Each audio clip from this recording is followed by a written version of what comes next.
After taking a few days of rest, we decided to take a new job, seeking some more fame and treasure up north towards Baldur's Gate, I think clearing out a mine. It was coin and rum. Yes. Double the rum. Years. There it is. So we cashed in our last remaining credit, getting supplies to go north.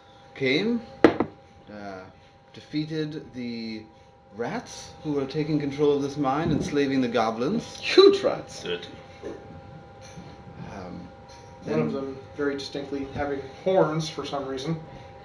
I don't remember that. Yeah, that was bad. Creepy. And yeah, so we. Yeah. Oh, Yes, yeah.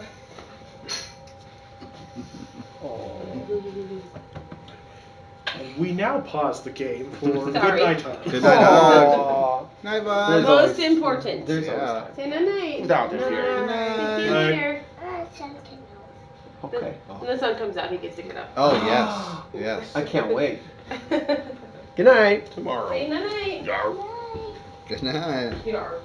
We now resume our regularly scheduled programming. So I believe we cleared the mines. We have ears. And we were required to take one young goblin to Baldur's Gate to meet his family. We are doing that? Tearful reunions. We were really doing that? We're going to help this goblin? I honor my word. Alright. So, where last we left our motley crew, they were exiting the dungeon, goblin friend in tow. Oh, friend is kind of a overly kind term for it. And made their way towards Baldur's Gate, which was probably a third of a day's travel away. The travel was mostly, if not completely uneventful. Actually, no, it was completely uneventful. You didn't even see anyone on the roads. It was actually quite early in the morning, if I recall correctly, which I do. I know everything. Perfect. Total God. recall. Make it so. Exactly. And, well, a couple hours pass, and you find yourself standing at the gate of Baldur's Gate. Baldur's Gate's gate. The gate. The gate's proper. What they call Baldur's. The gate is closed, but you can see a couple of guards leaning over from the tower. State your business! God, that's you talk. I get nervous with authority. None, yeah. We are here on business. I know that, but what's your business? We have cleared a mine via contract. We are here Right. to cash in. Contractors, open the gate! Opening the gate! You hear chains start to clank, a crank start to turn as the gate rises before you. It takes probably 10 minutes for the gate to clear enough for you to walk under. Jeez. They do this every time. I have never been here, but I have heard of this city. It is quite large. You are granted entrance into Baldur's Gate. As soon as you step inside, your goblin friend looks through the crowd under the legs of the passerby. Oh. Give me just a moment. I forgot to start playing the music Grab because it by the I'm ear. smart. Goblin. What is it? Oh, I already took your ear. I forgot. Is it okay? That's loud. Oh, wounds heal with time. I gotta go. I see my family. Goodbye. And he darts off through the crowd. You can see if you peer over someone's shoulders that he has met up with a couple of other goblins, and it is a very tearful reunion. Should we get their ears? The family. That is, we are done with that part. Okay. Can We you need hear to me find. now? We need to find where to turn in this contract in. Who does it say we are supposed to go see? Well, the contract, if you pull out the paper and look, Rusty. There's a rusty trombone scimitar. Rusty Scimitar was the tavern you were at. in Moonsgate. Oh, we're not there. Moonsgate. Fuck if I can remember what I named my town. It's Moonsgate. The Rusty Scimitar is where you were. Where are we now? But it directs you to find a man named Fabian Dunstable at a tavern called the Sleeping Giant. But as you're standing there trying to find your way, two of your friends, Bob and Radmore, are talking amongst themselves, and a courier approaches both of them, pulls them aside. They speak for a moment, and your friends return to you and inform you that other business is calling them away for the time being, but once that's completed, somehow, some way, they will return. And rejoin you once again. You say your quick farewells, and the city of Baldur's Gate is yours to explore. You are in the what is called the Gate District. To your north is the Market District, and to the east and west is just residential areas. You fucking idiot. You did it again! Silly. No. Damn it! Yeah. Would you like another You wrote your name upside down twice! No, we're good. No, stop it. I wanted to do it, please. Okay. And you can infer that the Sleeping Giant is somewhere in the Market District, because it's a business. But there's nothing saying that you have to go there right now. The day is young, the city is yours. What do you guys want to do? Kill that bird. What is it? There's more than you could ever kill in a lifetime. There are a fuck ton of birds in Baldur's Gate. Like, holy. Okay, well, I know if we find any goblins, we could take their ears. And, because right now we only have 6 goblin ears. And As 9... you say this, a passerby stops, looks at you like you're crazy, takes about 3 steps away from you, and keeps walking. Yes, I think that goblins are okay here. Okay. Maybe we should not take any more ears from them. Alright. In fact, maybe we shouldn't show the ears that we did take. These ears? Yes. Oh. Maybe just the rat ears. Unless any of you have business, maybe we should just go get paid. Well, I have 12 gold to my name. I don't know how I got this, but I have it. I don't, you know. Do you guys need anything? Do you want your healing potion? You gave it to me in the heat of battle. Yes, I would take that back. All right, 1 lesser healing for you. Here you go. Thank you for thinking of me. Ulysses, do you have any business here? I must be paying my respects to those to be respected. Do you need to find I will find sanctuary and pay my respects, Yarp. do you wish to do this first or after we get paid? I'd like to conduct our business. Okay. So we need to find the giant, the hill giant inn. No. Sleeping. Sleeping giant. You there, boy! Snoozing. The young man stops. What do you want? We're looking for the sleeping giant inn. The Sleeping Giant. Yeah, I've heard of that. That's, where is it? He thinks to himself, you know, he sort of looks over towards the Market District. Right, so you see the sign up in the distance to the left of the street? It's got a giant sleeping on it. It's a little hard to see. It's behind the blacksmith and the armorer and the general goods store, but it's there. Unless they moved, in which case the people there can tell you where they went. I'm new here, so that's all I can tell you. Sorry. Appreciate it. Have a good one. We'll He head sort in of wanders off. We'll head in that direction. I just realized, where are our 2 companions? Did they get lost? They had business to attend to. They said they would meet up with us later. Was I asleep? I think you were counting your ears again. What? I like to do this. Okay. That makes sense. Okay. You have a... Just a note, do you have Wi-Fi I can connect to? Because my service just crapped out down here. I can hop. HughesNet. Here, I'll... From Marrowstone. I just gave it the same one. A boa needs fritters? I mean, I didn't eat any of that cake tonight, so I can have some of this. That's fair. Feel that again. Thank you, Mike. Yeah. Yeah, no problem, guys. I always make a point to bring stuff when I can. Some serious chicken grilling up here if anyone does get. Serious chicken. Chicken? Alright, Serious chicken? let's take this moment with the pause in our program to give a shout out to YouTube Premium because holy shit, this is some good stuff. I get my D&D ambient music ad free now because I use a free YouTube Premium trial on like my 5th account. But we're not going to talk about that. This program is not sponsored by YouTube. Please don't hunt me down, Susan, whatever your name is, CEO of YouTube. I know you're out there somewhere. She's listening. And bandit wine. This program also not sponsored by.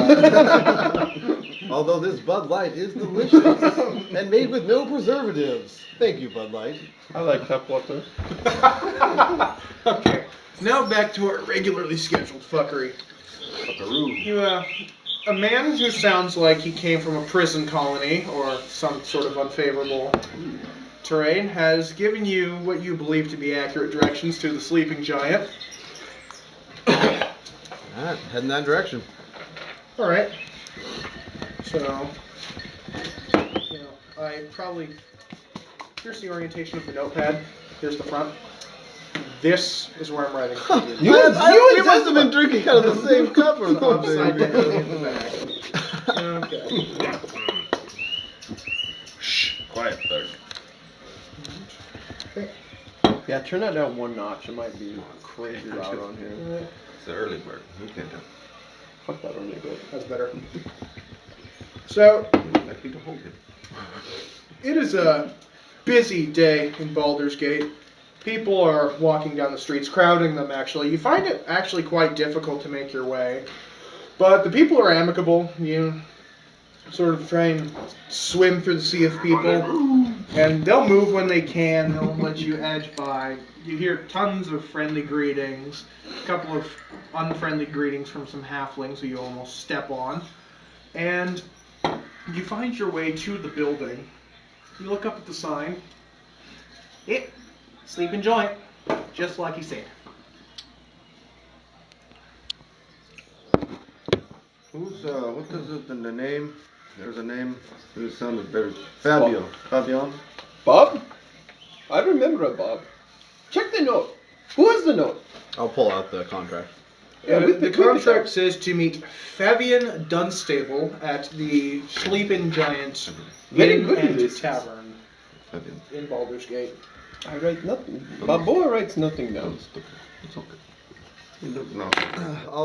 So keeping the contract in hand, I will enter the sleeping giant. The door is locked. Shopping? I'm gonna reconnoiter the rim there, go around the back and just see what I can see. Not looking for no trouble, but just see what we're in for. Just checking the back doors. Isn't this an inn? It should be open by now. It may not be accessible. Well, who is still at the front door? Me. Would you like to make a perception check? Sure. All right. See if there's any Let's- funny business going on. Oh yeah. Oh, God, it doesn't actually give you the total. I do it all the time. 14. 14. You see a scrap of paper on the door. Most of it's been torn off. But from what you can make out, Sunsick, back in, tear, GF.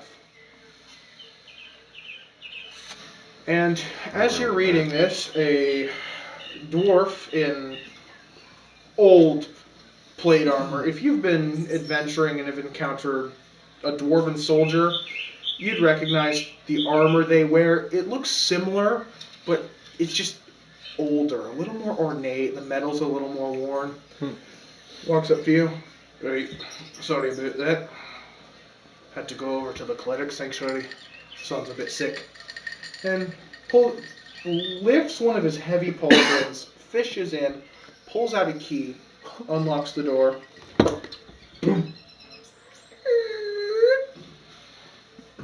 And you are granted access into the sleeping giant. Cue loading screen. Sorry. And you, I'm assuming you go in? Yes. Yeah, we follow him. Yes. Have No you worries. come back to the front yet? I imagine. I don't know how big this place is. It's small. It's more vertical. I'll give him a little whistle. So, as you enter, surprisingly, there is a large, bustling population inside. You can assume that they are people who were staying in the inn before and just now waking up and coming down. It's pretty early in the morning by big city standards. Bunch of yuppies. Continental breakfast. Oh. Anyway, You just got here. the dwarven man in his heavy plate armor goes behind the bar and takes a step up so he can actually lean on it, and he beckons the party over. Hello, Master Dwarf. Right, how do you know? We are doing good. We are looking for Fabian. Is he Fabian? in? No, he's not. But let me guess, you're one of the people that did a job for him. This is true. Right. I've got the ears. You got the what? Ears. Just ale here, We man. had a few dungeons to clear out. It told us to bring proof. This is all. Yeah, Zizima told me not to just pull them out, Well, but that's pretty creative. Can't say I've ever thought of that. Alright, name's Gramdus Frostbeard. This is my inn here. You're welcome to stay. Fabian's rented out rooms for people who do work for him. That is, you can stay there if he is out on business and can't pay you right now. But on that note, I'll have my missus put out a call, see if he's there. But in the meantime, can I offer you some food, some drink? He turns to Ulysses. You look like a man who can appreciate a good rum. Yarp. Why don't you have a taste of this? He reaches back, pulls out a massive bottle, a stone bottle, which is kind of weird. You've probably never seen one of these, with dwarven inscription on it. Pops the cork, pours into a very, very small glass, this just fine amber liquid, and sets it on the bar in front of you. So, yeah, be careful with that now. It's a pretty hearty dwarven brew. To your health, Frostbeard. Right, this is some pretty strong stuff. It hits you like a fucking truck.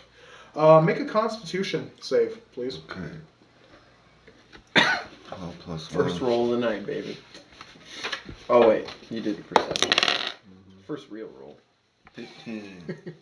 You're a seasoned drinker. You can handle it. It's, by any standard, it's quality rum. And you can tell it's probably more expensive. It's clearly made up in the mountains. It's dwarven brew by any standard. Like, what you think? Is the bottle in front of me? Oh, the bottle is in front of you. Can I pour another one? Make a strength check. Oh. What is he doing? He's trying to pick up a stone bottle. You gotta reach for the bottle to hurt yourself around. You can't lift it. Is there any straws on the bottle? Graham just lets out a hearty chuckle. I've got magical awards on that bottle. Oh. Only my hand and the hand of my wife can pour drinks from it, just to keep it safe so people don't get ahead of themselves and on the floor. Good on you, Could I mate. try? Yeah. You want another one? Oh, no, I mean, it's enough. It's very good. Good on you, thank you. Are you sure you can handle it, kid? Oh, I just want to pick up the bottle. Try your hand. Make a strength check.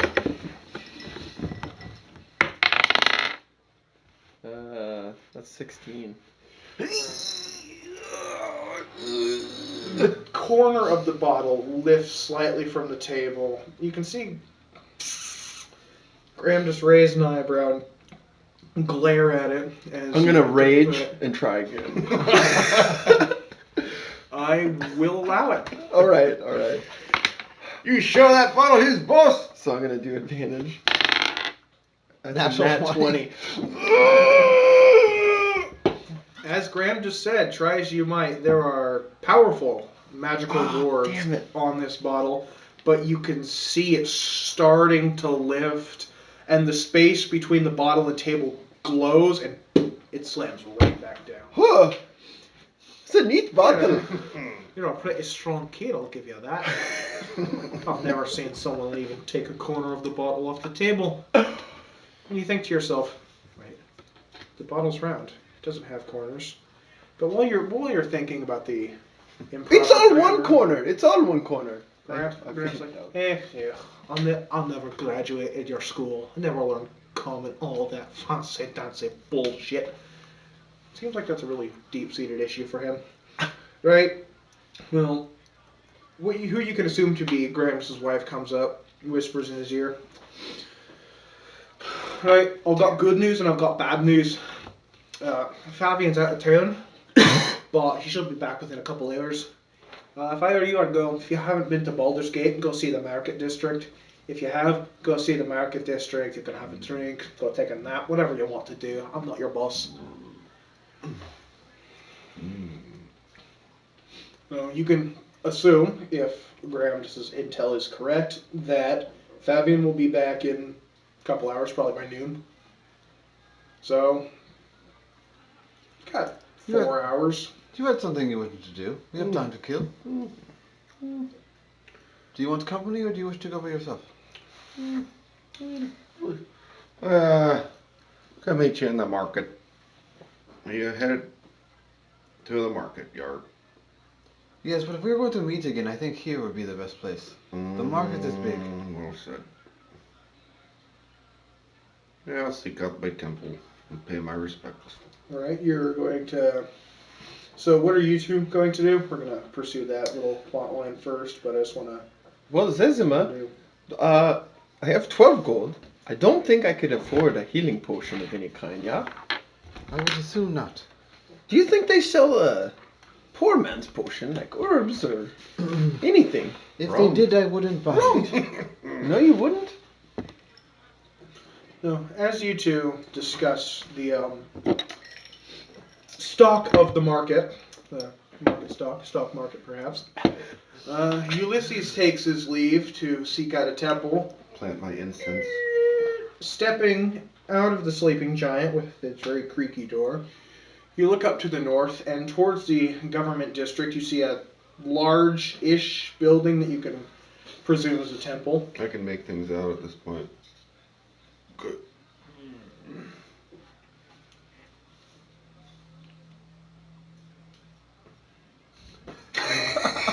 Right, so You did just drink that wrong.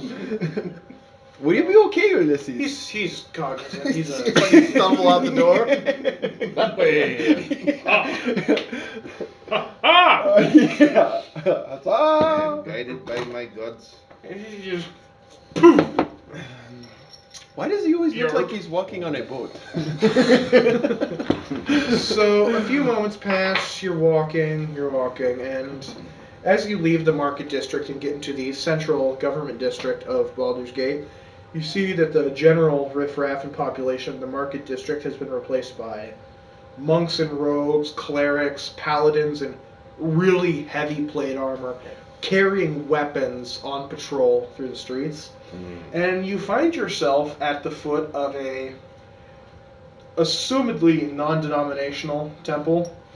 You know, they've obviously got specific temples to specific gods, but then there are open places of worship that are protected, as you can see, by two paladins in very baroque and ornate plate armor, standing there with halberds who greet you by tapping the blade of their halberd to their helmets twice and gesturing in, speaking not a single word. Not a single word. I go. Let's do. What? Right. So you enter Stu is my god. this temple, and as you look around, it's mostly marble, as these temples tend to be. Very clean, shining bright, as if one of these gods has entered it. It's very well taken care of. You can see acolytes and other custodians of the temple cleaning, praying.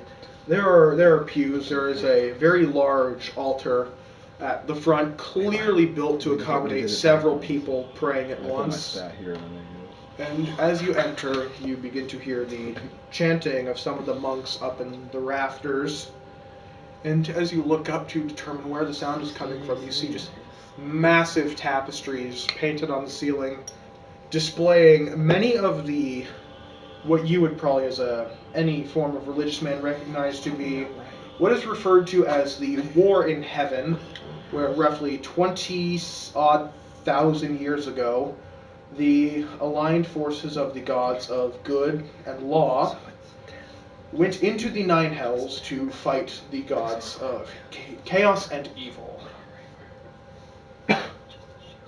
These tapestries are very, very old, as you can tell, as the varnish is starting to yellow and it's starting to wear, but still, some of the most beautiful art one had ever seen in their life, likely.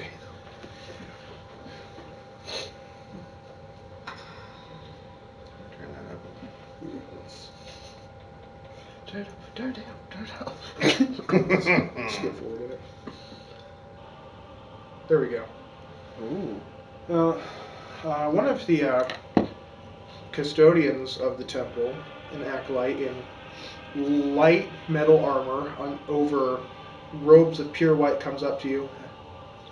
Good day, friend. Welcome to the temple. Is there anything I can assist you with?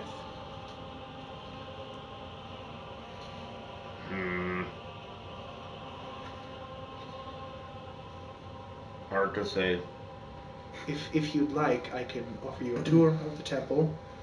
We have various incense that people can take for their rituals if you require it.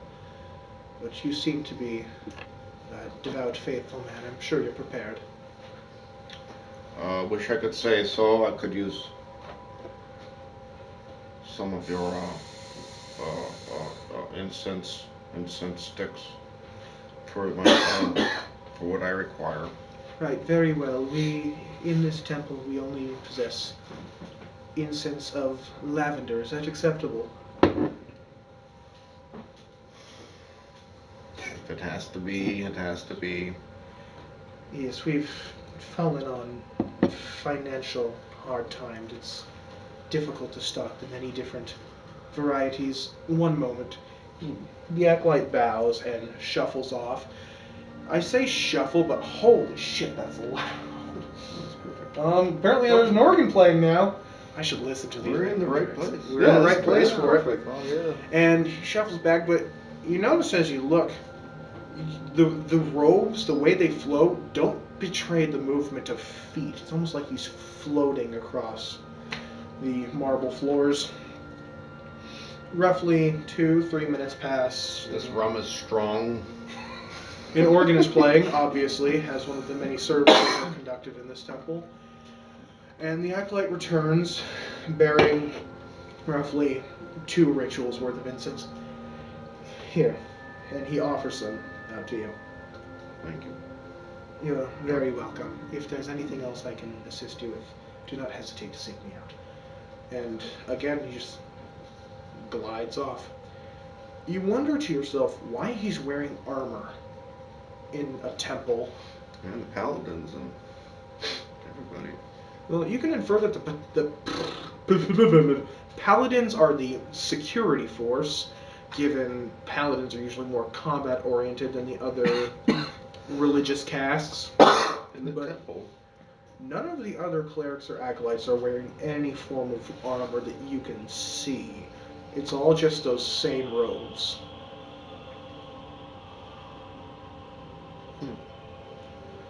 Well, the altar is open. The temple is mostly quiet, given other than the religious hullabaloo that is occurring in the background. Must be guarding a fortune here, I wonder. It's really none of my business.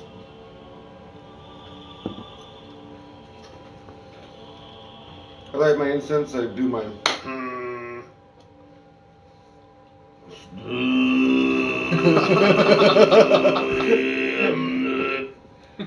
Okay.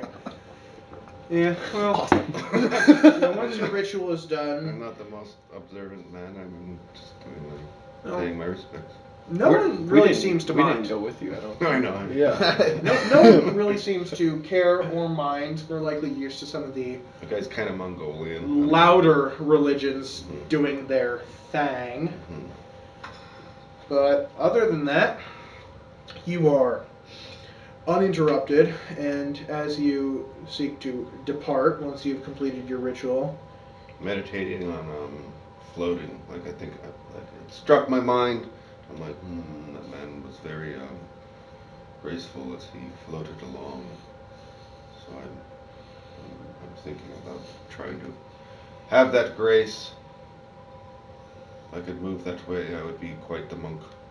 He seems, in my adult state, to be one with his god.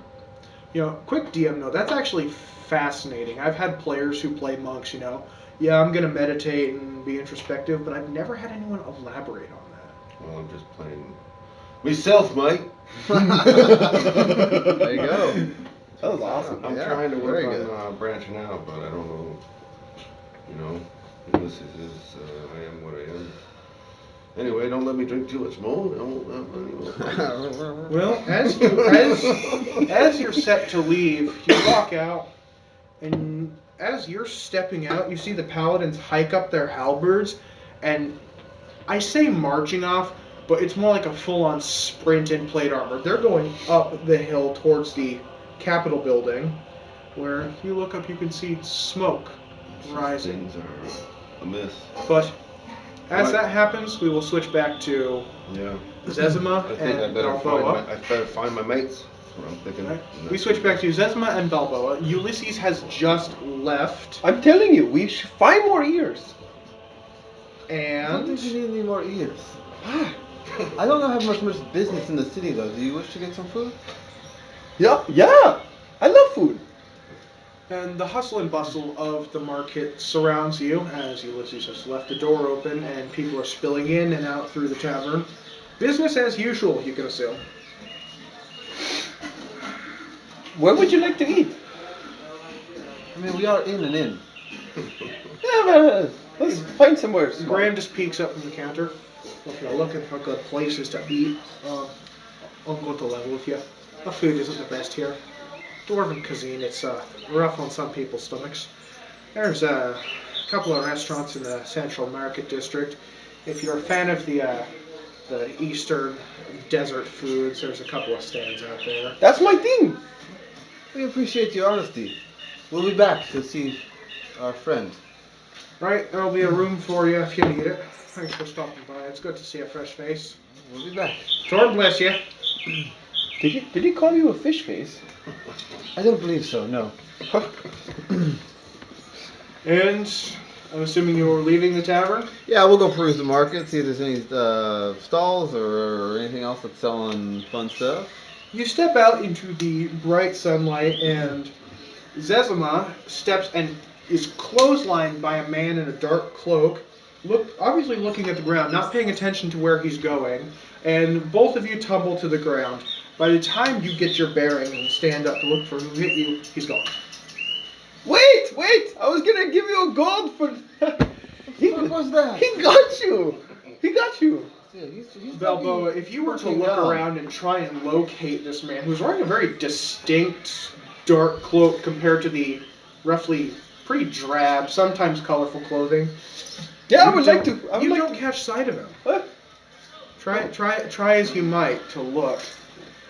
I must buy him a drink later. I fucking hate the city. He was so small. The young man who gave you directions to the sleeping giant comes up. Oh, mate, I saw that guy hit you and run. Sorry about that. Hey, check your coin. Who was that? Hell if I know. It's happened to me a couple times. Yeah, People don't watch where they're going, and fuck, they blow you over. Your purse. Check your purse. Your coin purse is still there. As you sort of pat yourself down, you realize all your possessions are where you expect them to be. You open the coin purse and take a quick inventory, feel it weighs the same. This guy's intent clearly wasn't to pickpocket you. He just, unfortunately, Keep an eye out for him. Yeah, I'll be looking for him. Yeah, mate, sorry Show about him the that. edge of my blade next time I Is see him. there, Ooh. if you don't mind my asking, you got any business you need to attend to? You need a tour of the market? I'm trying to make a bit of money. Came here from my home island and got robbed. Where are you from? I don't think there's a word in common for it, mate. It's an island to the southeast. Ah. I'm from an island from the north. Well, good for you. Island people better stick together. But like I said, I got robbed. I'm giving tours of the market district. A silver apiece. Takes about 20 minutes. But, well, I flip him a silver. He catches it, drops it into a coin purse. Right, where would you like to start? Shops. There's food, and there's livestock. What are the livestock for? Food? Food. Food? We starting with food. Right, follow me. I think you missed my question. Hang on. It's fine. Name's Mark, by the way. Mark Dunn. And he pushes through the crowd, pointing different things out. He stops. Where are you from?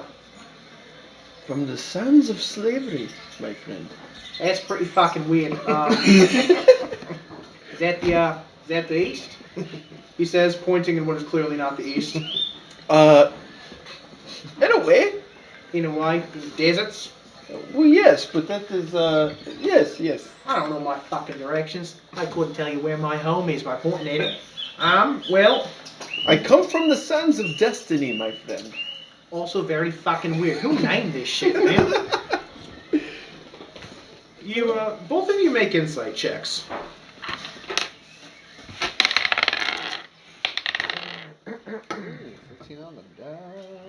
That's 13. Oh, yeah. That's Do you want to sell some? okay. Let's see. 18 altogether. 18 and 13. 13. It doesn't take much to realize that something is very, very off about this guy. He comes from an island you've never heard of that doesn't have a name in the literal most common language in the material plane. He has a name you've never heard in any language and in any culture. He talks in a weird voice you've never heard. And it's just the way he walks, the way he acts, it almost seems alien. I speak several languages. Does the name of your town, could you say it in a different language? What languages you speak? I speak Elven, Halfling, Common. Well, mate, that won't do it. Talk to halflings, elves, dwarves. The thing about names is that they are the same in every language. How about Draconic? Draconic? Wait, dragons have their own language? Yeah. It's fucking weird, mate. It's I am offended by this statement. I've never seen a dragon until I've talked to you. Only read about them. What is this man, Zazima? I don't know, you paid him the silver to stay around for those. Well, anyway, Maybe I was paying him to leave. back Did to you it. leave? You hear from the east, these 3 stalls here. He points to 3 stalls. They're staffed by people from the east, traditional food from the area. Racist. Oh, that sounds perfect. He's from the east. We'll eat there, thank you very much. Wait. I have a question. What qualifies you as a guide if you don't know anything? Well, in the past couple of fortnights that I've been here in town, I haven't left the market districts. Had to sleep under a tree in the park. And I've become intimately familiar with the area. All the shortcuts between the sub-districts of it, and how to avoid the people that'll scam you or try and steal from you. And in a city like this, I guess that's valuable information to know, pal. I mean, am I wrong? Intimately familiar with the livestock, Zazima. I say it loud enough so he hear. Like I'm like leaning in and whispering very loud. You must think you're real funny. Well, I guess that's my cue to take my leave. Hey, you can take the silver back. Reaches out of his coin purse, takes it, flicks it just right at you. It hits me in the face and I just let it hit the ground. What kind of a poor man sleeping on the street gets the silver back? I don't know. He's a strange man. Well, Let's get something to eat. Okay, I'll leave the silver there. watches you leave. Well, picks it up, flicks it in the air, opens his coin purse, into the pocket. This guy's super fucking weird. Player knowledge. And yes, for just a little bit of meta knowledge for me to explain, I lost a bet with a buddy of mine, and now in the next 3 campaigns that I DM, there has to be a time-space rift somewhere that opens a portal in the boonies of Australia Oh and my deposits God. one person Continue. into the largest major town. Continue, mate. That's fair. Anyway, I respect that. I make sure to my bets. It's mainly because the campaign he's playing in, he really wanted to Really fucking wants visit to do that, Australia as his character. Whatever.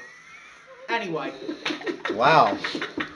so remind me, what color Take it, pussy. Dragonborn No, I'm is just kidding. Balboa? That's a Ryder? habit. I don't live that far away. What color Dragonborn is Balboa? I don't see color. Bronze. Bronze.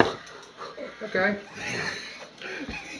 Vodka, man. the rum! It was the rock bottle rum. It was. Stone bottle rum. Wow. Woo! Beer chaser. Here we go. Alright, Right. keep it all together here. So, at this stall, you see sort of a red Dragonborn wearing That is similar vodka. similar clothing that your people would wear back in your home. Sort of looks you up and down. Hello. Hello. Am I back yet? How can I help you? Not yet. No, we're just doing the This market. is taking place while you are praying. Food, fine food from the eastern home. Yes, I come from the east. That's why I'm here. You also come from the east? From the Sons of Destiny, friend. Oh yes, the Destined Desert. I'm very familiar with the area. Finally, someone gets it. Okay. I was, my father comes from there. Feed my friend the finest. Very well. He turns back into the stall, takes a knife, cuts some stuff, chops some stuff, sautés some shit. Ah, yes.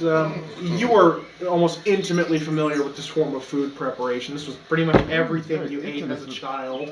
Hibachi. Oh, Yes, yes. In a way. Well, apparently it seems you're familiar with it. And Just playing 2 about plates are set at one of the small tables outside the stand. Here you go, my friends. 10 silver for the 2 plates. Gold? Silver. Are you... Isn't it 10 silver to a gold? I don't know. Is it?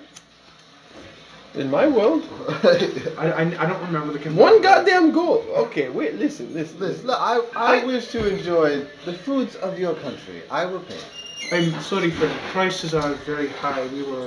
They're Well- absurd, my friend. We were robbed last week, and it's the only way we can stay. Everyone is- What the? What are we doing here? Look, let us just enjoy the meal. We'll meet up, we'll get paid, everyone will feel If better. it was this way back home, I would be run out of business and probably beheaded, I'm sure. But it is only way we can survive in big We'll city. pay your rent for a fucking month. You are becoming painfully aware of the fact that it is a lot cheaper to live, eat, and thrive out in the boonies. Yeah. We'll sit down and have our meal. Right, well, by your standards, it's a good meal. The guy knows what he's doing. Obviously, he isn't lying about where he came from. And as a side note, like Balboa eats very carefully, slowly, and like cleanly. He's not like a sloppy eater by any means. All right, what about you? I'm pretty proper as well. Born into Yeah. a pretty rich family, so it was very, Well, it's very neat and tidy. It's finger food, though, isn't it? it's a very Okay, unique. but I'm not like. It's a unique taste. It's an acquired one, but it's good food, especially by food stand in the middle of the market standards. Can you taste the sand? I'm trying not to. Overall, a decent meal. You probably finish Show in my water, thank you. 10 minutes. It's not large portions. You would expect this. And I don't know. You start sitting there at the table. Red Dragonborn serving other customers. What now? Well, while we are here, I do have a favor to ask you. What sort of favor? Well, I had an arrangement with our other companion, but he has left now. It's nothing too major, but I have a letter here, and I pull a small letter out of my pocket. It is to my sister. Should I fall in battle, would you be able to deliver it, or see that it got to the Isle of Biaka if I am to fall? Island of Biaka? Yes, I could do this. I would appreciate that. I would ask for the same, but I have no family. What would you like me to do? Take my body, my ashes, just burn me, back to the sands, and let me free. That is an arrangement I can make. Alright. Where do you keep the letter? Right there? That's it. Alright. As you talk and make post-mortem arrangements, you feel the ground violently shake for a few seconds. And pretty much all the hustle and bustle stops. Everyone starts looking around, wondering what's going on. And at this point, you are stepping out of the temple and see the heavily armored paladins look to the north and dash off, weapons at the ready. As you two stand up and look around, your eyes cast north and you see smoke rising from one of the, what you can assume to be government buildings. Other people start to notice this too, and you can sense a low panic starting to rise. Did Ulysses go to the north? And bubble up. You can tell you probably have a few minutes to start getting where you need to go before outright panic breaks out. How do we find Ulysses? Do we have earthquakes here often? I head for the sleeping giant. I don't even know where he was. We had a plan though. Where were we meeting? Back at the inn where we were going to meet the guy. Okay, let's rob this storekeep we just bought food from and then go. I'm kidding. Alright, let's go. So the three of you make your separate ways back to the sleeping giant and arrive at the same time as the sky begins to glow orange to the north and the smoke is just billowing higher. The ground is rocked again, and you manage to catch sight of one of the spires from one of the large churches exploding violently. That's our cue to leave.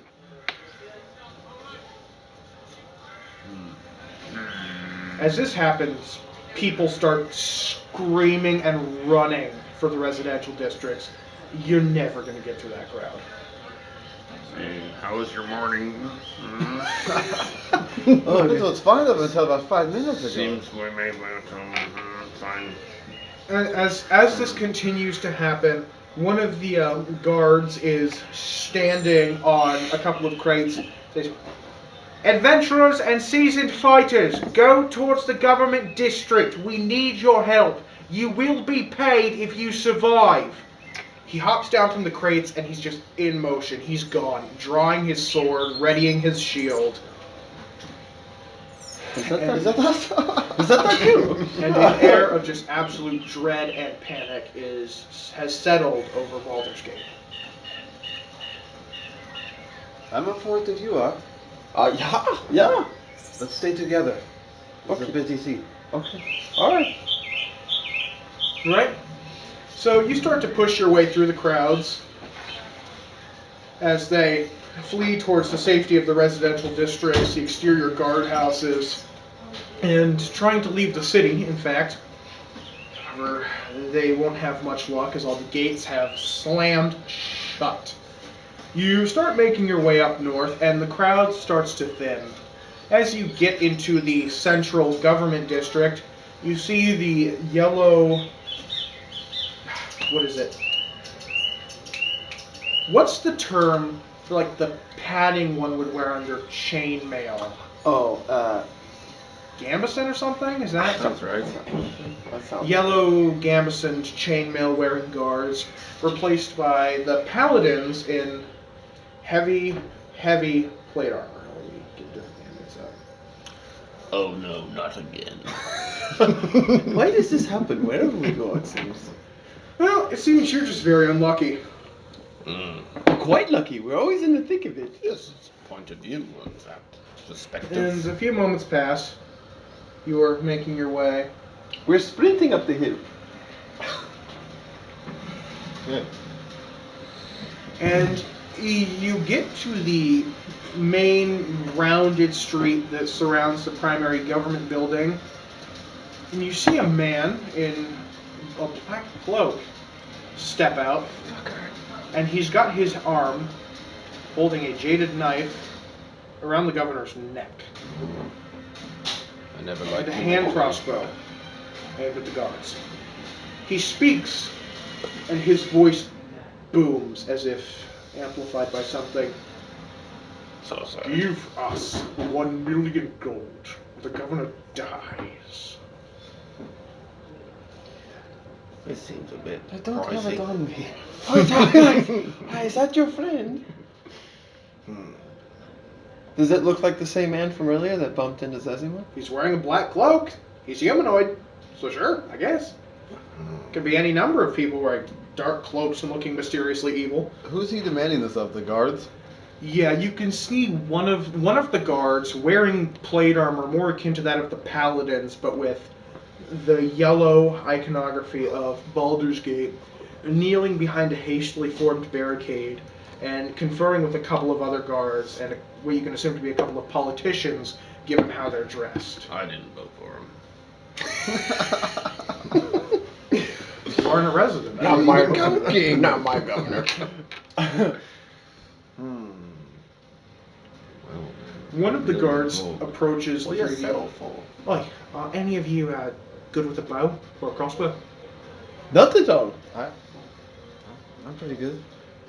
The best. He's Seen him. Here's the plan. Well, the captain is negotiating, but we can't afford to give away 1 million gold to every asshole who kidnaps the governor. Can you get up on one of these buildings and put a bolt in him? Not the governor, the guy in the cloak. It's done. You've got one shot at this, and if you fuck up, it's going to be your head. Whoa. Don't like those odds. So, At least that's not your You don't idea. have to do it, but just none of us in the force are trained for something If like anyone this. is going to do it, it'll be me. I will be gone. what? And I'll make my way. What the we to do now? Right. Watch my back. Okay, What? so Oh.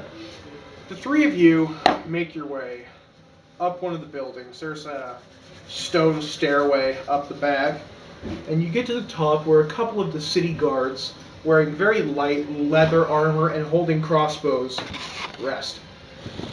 Neither of them are clearly very confident with them as they haven't taken the shot yet.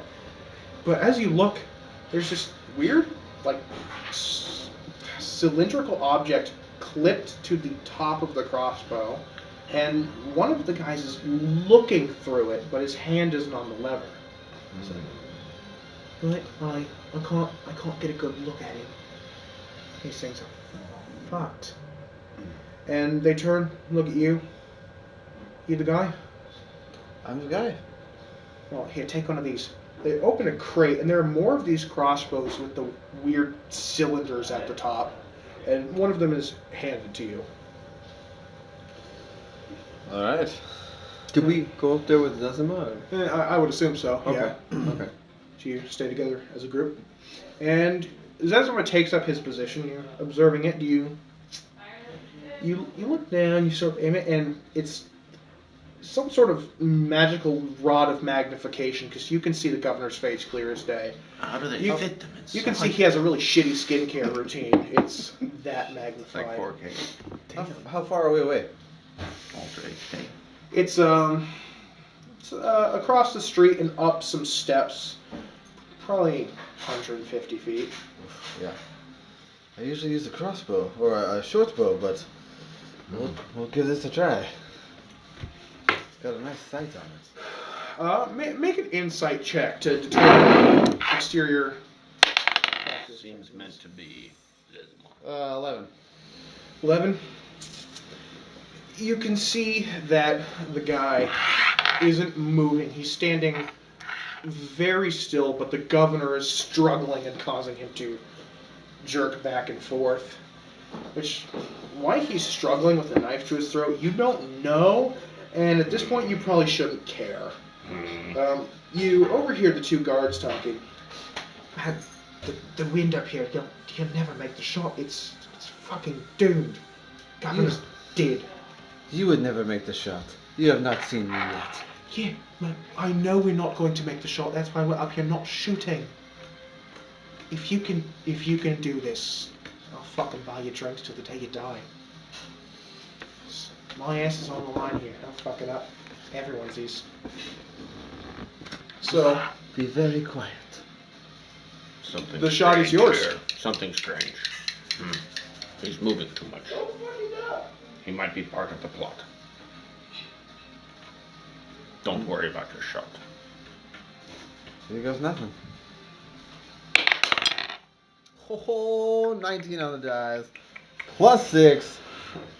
Oh, 26. 20, 25. Oh, Zezima focuses. Inhales deeply. Exhales. And once the air has left his lungs, click.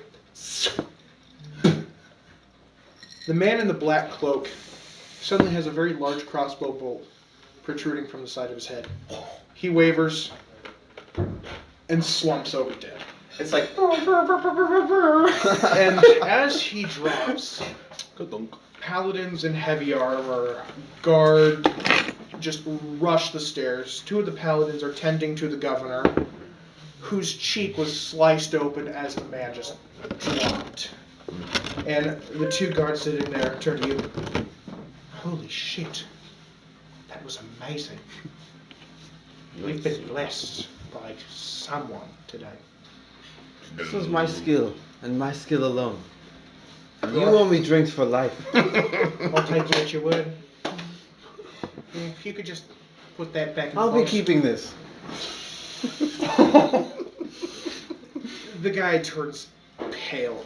That's, if you do that, that's coming out of my paycheck. I've got kids. I have to ask you to put it back. That thing's worth more than I am, at least to the government.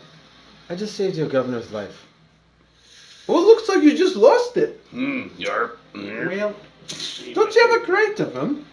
yeah, we have 3. One sitting in the crate. He's holding one. I You have the other one. I only see 2. If you wish to challenge me for it, I would be more than happy. Well, as you're saying, as the guard captain comes walking up the stairs, excellent work. I'm actually quite impressed. As you should be. Yes, it was clearly a failure of my predecessor and myself. None of us were ready for this. One of these days, if you're still in town, would you mind giving a seminar or something on this? This is a response skill we definitely need to have in an event like this. Well, pay was offered, I'm sure, and I hold the crossbow. You want that? I will be taking this, yes. That's probably about what we pay the 3 of you. Sure. If your friends don't mind taking a big old goose egg. I did literally nothing. I love goose. Well, that's settled. We're going to have to ask you to clear this district. Investigators are coming in, and you just be in the way. Thanks again. Definitely. And the guard captain beckons to the 2 snipers, and they walk off. Get wrecked. That last guy stops. Like, it's a hell of a bit of skill you've got there. I don't think I'll ever forget that. And goes down the stairs. You're a disgrace to your family. Goodbye. The name is Zezima. Don't forget it. The community of Baldur's Gate will remember that. Oh, man. Crossbow. That's a sick crossbow, dude. Call it boom headshot. Boom headshot crossbow. I will sort out the effects of that at the end of the session. It's just going to have something to do with the maximum range is going to be increased or Right. something. Yeah, dude. Savage. And the horns. Sometimes- And you are now in the possession of a Baldur's Gate Police Force tactical crossbow. Oh, I officially wrote down boom headshot crossbow. Headshot crossbow. So I don't know how to change that. Hey, names have power. It's in the book. That's canon. Canon now. So, as you You know, get sometimes I amaze even myself. No, you don't. You're not wrong. I know you, Zazuma. No, you don't. As you get down the stairs, things are starting to clear out. The politicians, the counselors are returning to the building. Paladins and clerics are attending to the wounded, and the custodians of Baldur's Gate are starting to clean up the debris. As you, I'm assuming, start to walk away. It seems strange that the mayor didn't want to meet me, right? I did save his life. We did get hustled out pretty quick. I don't think it made the god look good that some outsider came and handled it. Some outsider. Zazima! Zazima. Anyway, You did a lot too. coming up from the south, you That's see, gratitude for you.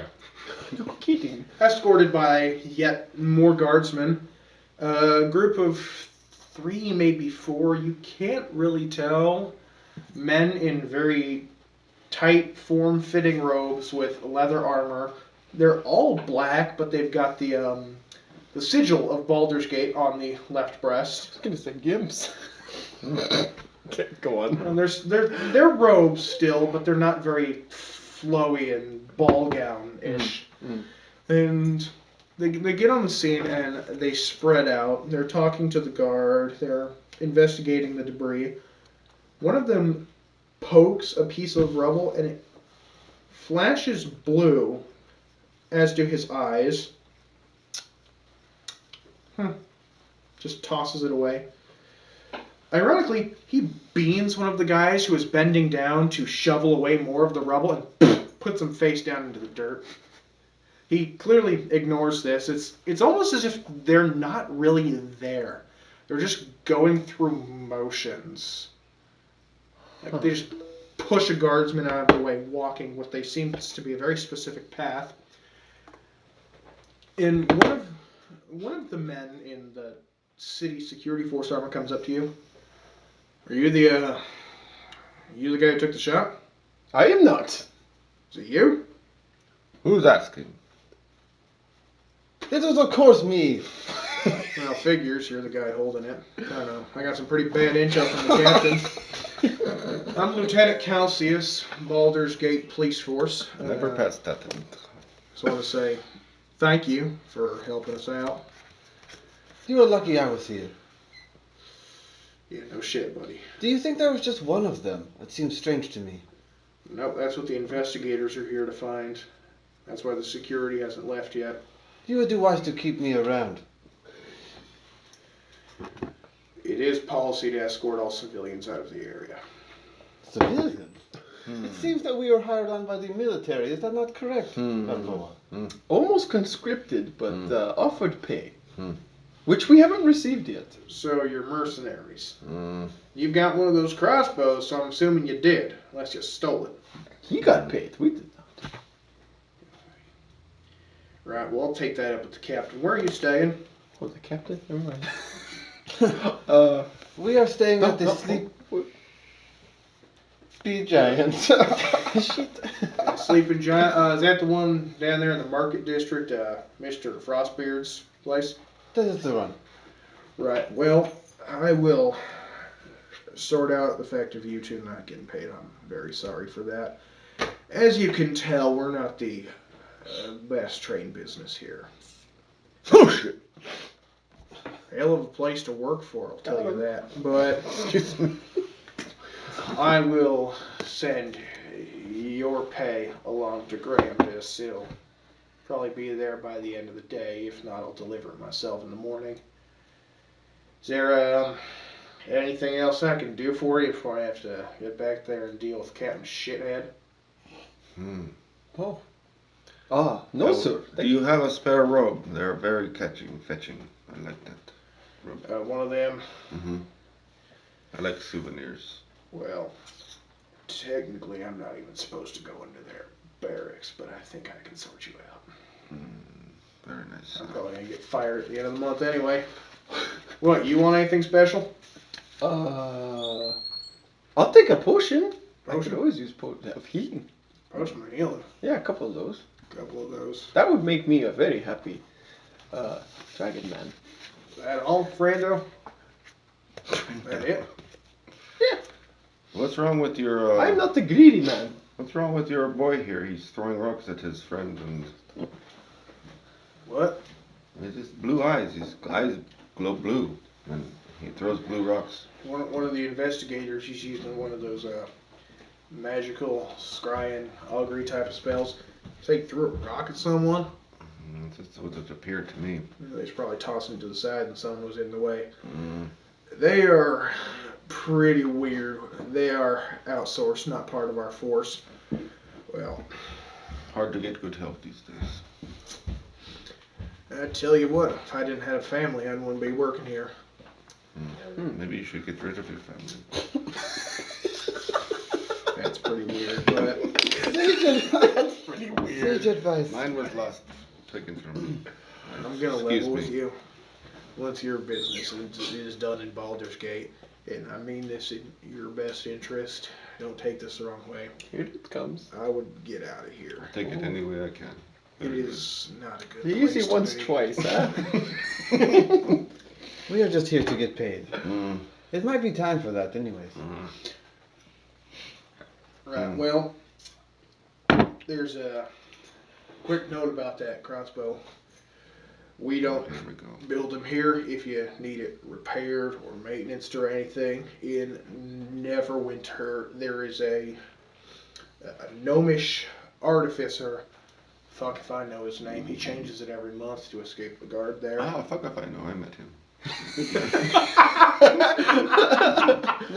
Neverwinter, that is south of here, right? Related to Elf, I know. Elephant. A couple of days travel south. Then you get on the old Tribord Trail to the west. It's about a day out that way. You get to a little mining town called Fandalen. And should only be probably a day's travel north of Holy there. fuck, let's hope this thing doesn't break. Dude. Anyways, Yep, it is hell getting supplies from that town. Anyway, well, thanks for your help. Sorry my boss is a piece of shit. Welcome to Baldur's Gate. you know what And, to you know, find. with that, he taps his helmet twice as sort of a farewell and saunters off. Could see within a minute he walks up to the captain, you know, sir. They have some words, and you can tell just by his body language, he's this close to fucking slapping that guy. Oh, man. Probably more like drop kicking him off the building you took the shot from, honestly. It has become very clear that things are not as peachy as all the traveling pamphlets about moving to Baldur's Gate seem to suggest. Their tourism department is full of snakes.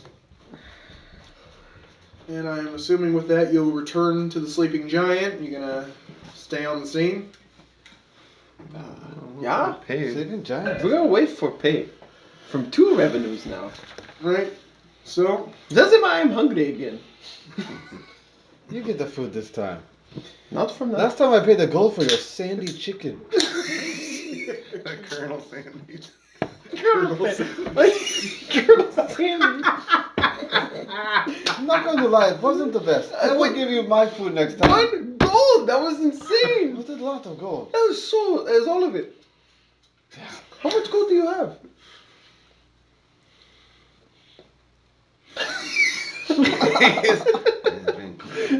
Okay, take me out for your cousin. I will. There's little sandwiches you must use your fingers to eat. Rich boy. Yes. so as you They are fucking as- delicious. And guess as what? you Guess what? bicker and There is banter. no sand. None. Okay. Let's take a bit here. Fuck me. God. It's like, when you make food, no sense. But where does the flavor come from? Literally everything else. Okay. The bark. The bark. So at this point, you have made it back to the sleeping giant, and Grandis is waiting inside. Hey, remember when that guy knocked you down right here? I fucking killed him. As you menacely brandish your crossbow. Where is he? Yeah, don't fuck with Zazima. Yeah. You're gonna get put down. Boom headshot. Boom headshot. Kathunk. Okay. What a sight. So you walk back in. Just everywhere. What the fuck happened? Fuck you. I felt a fucking earthquake, and then my entire patronage cleared out. Don't worry about it, I took care of it. He really did. We get that a lot. What was why an earthquake? Those just happen here from time to time. The fucking ground shook. People Yes. started screaming, the world's ending. Okay, And then okay. they're fucking gone. Let's go over what we know. Earthquake. Most guarded man in the city, on street, with man with giant blade. I'm sorry, what? You're Okay. talking about the governor? Yeah, yes. I thought he was a mayor. Earthquake. Governor mayor. He's not Governor the mayor fucking man. On street. Blade to throat. You headshot. Lead them through it. But why would a Oh, man? fuck me, not again. Let me guess. Yeah. Men in black robes. Yes. He's tricked us. Oh, Christ, just the fucking black hand again. Probably the Zenturiel. I fucking know. Do we know of them already? No. It sounds like Grandis is fucking crazy. You know what? You might know about him. Fuck it. Tantrum. Have you heard a tale, Ulysses? Quite, yes. They're always causing troubles with their black robes, and their hands are black. And fuck one step away from And they them get their after this throats fucking next to your city. blades. Are they trying to overthrow government? What are they trying to do? They have no agenda. Everyone has an agenda. I'll tell you what their fucking agenda is. Destabilize every government they can. Cause chaos. Anarchist. Probably trying to resurrect a dark fucking god for all I know. Yep. Some They're people just also want known to as see. minority whip. Oh. It doesn't sound pleasant. That was so real. Well, thanks to Zezima, there is one less to worry about. Right. Do you So- think they'll pay us too? I've got good news. It was pretty much just me. I've got good news. Our friend has returned. Yep, Fabian just made it back into town. It'll be probably another hour before he can get here through all the chaos in the residential district. But sit here, I'll pour you some fucking drinks and you can pass the time. Yeah, because we can't pour them, obviously. It's just that one bottle. If you want a fucking bottle of rum, I'll get you one. And he reaches behind the counter, gets a glass bottle, and sets it down. There you go. There. You can Fine. pour the drinks this That's why time. you're picking that one up, don't you? Yeah. Oh, is this another game? No, it's just a bottle. A bottle of rum. What the fuck are you dropping? My fucking dice! That's a 15. Okay. I was taking my dice, sir. No. I think got a that crit. having earring in it, that ear. Oh shit. not going. Come at me. Come at me, bro. Okay. So, roughly an hour and a half passes. You sit there, you drink, you might drink, I don't know. You admire your new crossbow, Zezima, and yeah, How does this work? you look down the V curve that the bolt sits in. There's a sight on it. Let's sell this. Oh. Well, Good. You're pretty good at shooting people with maybe it. not in Baldur's Gate. Let's take it. It's just a hobby. Tell us the tale again. Well, Alright, as you alright. are about to extrapolate for the 72nd time, you can see Gramdis' eyebrow twitching. You can see him reaching, and you see just the pommel of a blade coming up, and it looks like he's just about to fucking end it. When the door opens, and in steps a man wearing probably the fanciest and gaudiest fucking outfit you have ever seen in your entire life. Ah. This guy's probably richer than the combined population of Waterdeep. And then squeezing through the door are two Goliaths in studded leather armor. I say, I can't Just sort of believe standing behind him. it's not butter. Hey! Yeah. Does he look richer than me? My God, yes. He's beautiful. He has more money in his pocket than you will make in your entire lifetime. You can You say. don't know my family. Big pockets. Child of wealth. Mm. Anyway, he's an old ass man, and he speaks. Hello, friends. I am Fabian Dunstable. I'm sure you are the people who picked up the contract for my mine. He did it.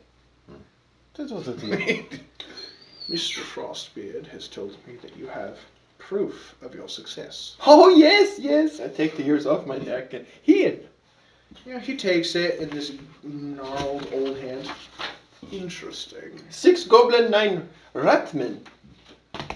Ratman. Ratmen. Ratman. Men of rat stature? Rats with Fabian. Rats of men's stature. It seemed that they had actually enslaved the goblins and brought them No, there to work. I know, they might unionize. But it is clear now. not Your mind is free. again. Not again. He Not takes- worry about it. He hands the ears back. Very creative. I haven't seen someone bring ears as proof of a kill contract in probably 50 years. We got tired of the balls. You were smart. Our friend suggested feet, but that's so stupid. Disgusting. Mm. Anyway, these rats you have encountered, they've been a thorn in my side for many years. This is deeper than any of us, but I won't go into that. Remind me, on the paper, how much does it say that I owe you? I look at the paper. $1 million? It says 500 gold pieces to be divided among the adventurers who clear the building. Right, is this all of you? A couple of us. Is he? There was more, but they had other business to attend to, so yes. Right, I will just give the funds to you and you can distribute it as necessary. He reaches into one of the many folds of his cloak, pulls out a very large satchel and dumps it on the table. Some gold coins spill out. There are 500 in there. 200 of it is in platinum pieces, if that is acceptable. Yes? Right, while I have your attention, there is another job that I require your help with, if you are so inclined to work for me again. Seems to pay well. What is the job you speak of? What's his name? Constable? Huxtable? Dunstable. Dunstable. By all means, call him Constable again. See what those Goliaths do. Have you tried the rum fountain? Serious. His name was Constable, right? My associates took care of the fishes. Oh my God, no. Right. Don't mind me, friendo. So, He gave us the money. there is a man who is engaged to my daughter. I don't like him very much, and I have heard from Grandus that you are trustworthy and efficient. And I also heard of your work, sir, in the governmental square. Very impressive. Very impressive. Boom, thunk. This is where you just go into the store. So, Have you seen my... this man who is set to marry my daughter, he arrived from Waterdeep roughly 3 months ago. Has created one hell of a ruckus amongst the nobility. None of these old mad bastards have taken a liking to a young man like him this quickly. I don't like it. He's young, handsome, wealthy. He says he came from Waterdeep, but my friends in the town have never heard of him. Never whatsoever.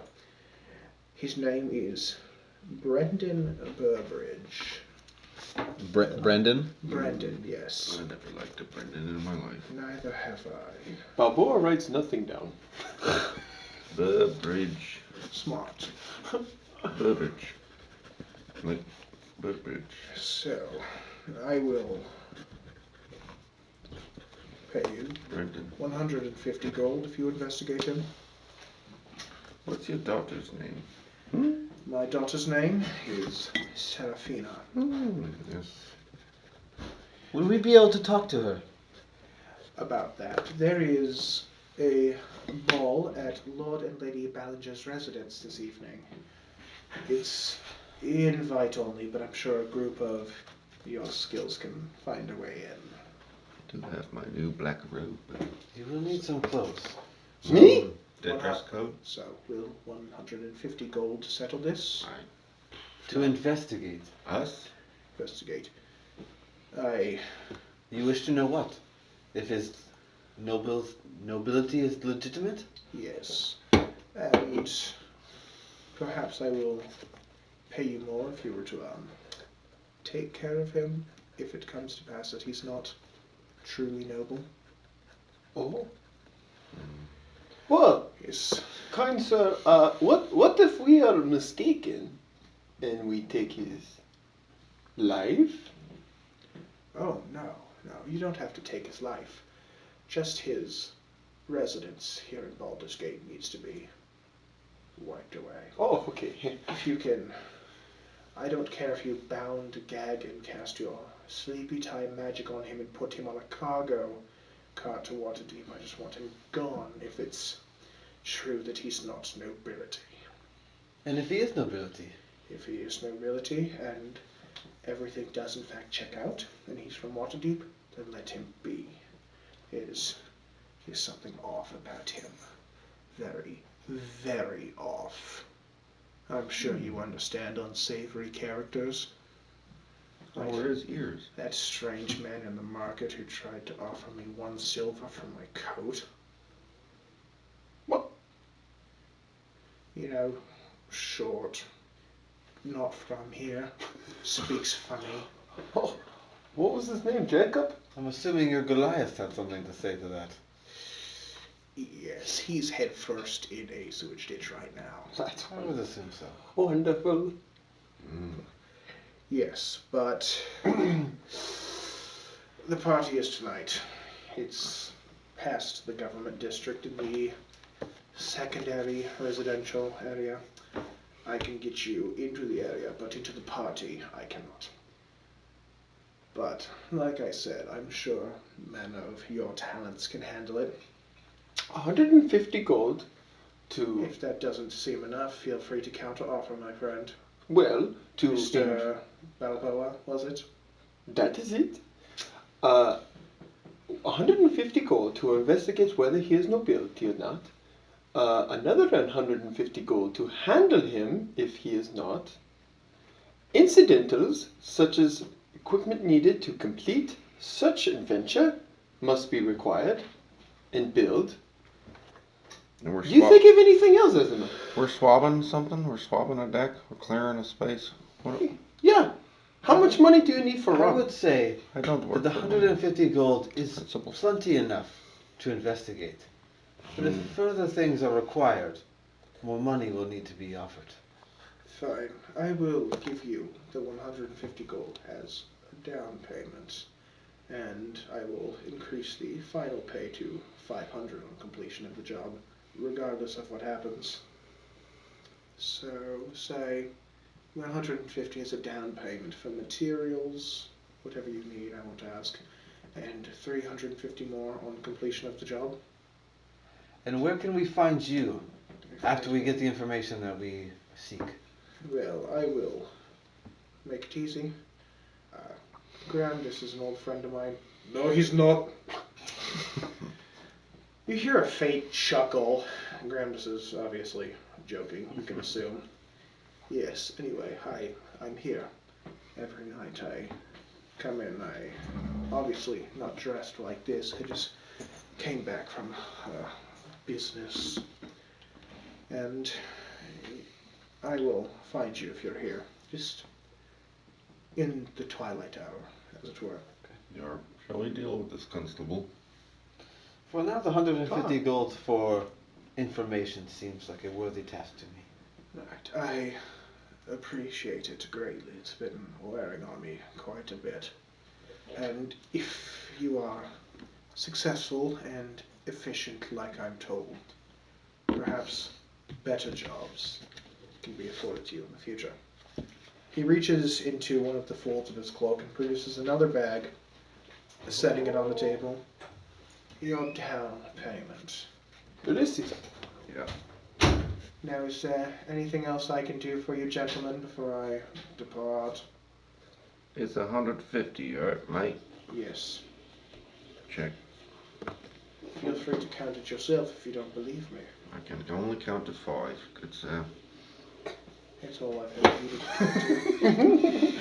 I think that is most sufficient. Thank you for your time, sir. Goodbye with the help from my friends. Starting tomorrow night, I will be here, however long it takes for you to finish this. The party is tonight. At the Dunstable residence, you will find nobility's clothing. I'm sure it will fit you, and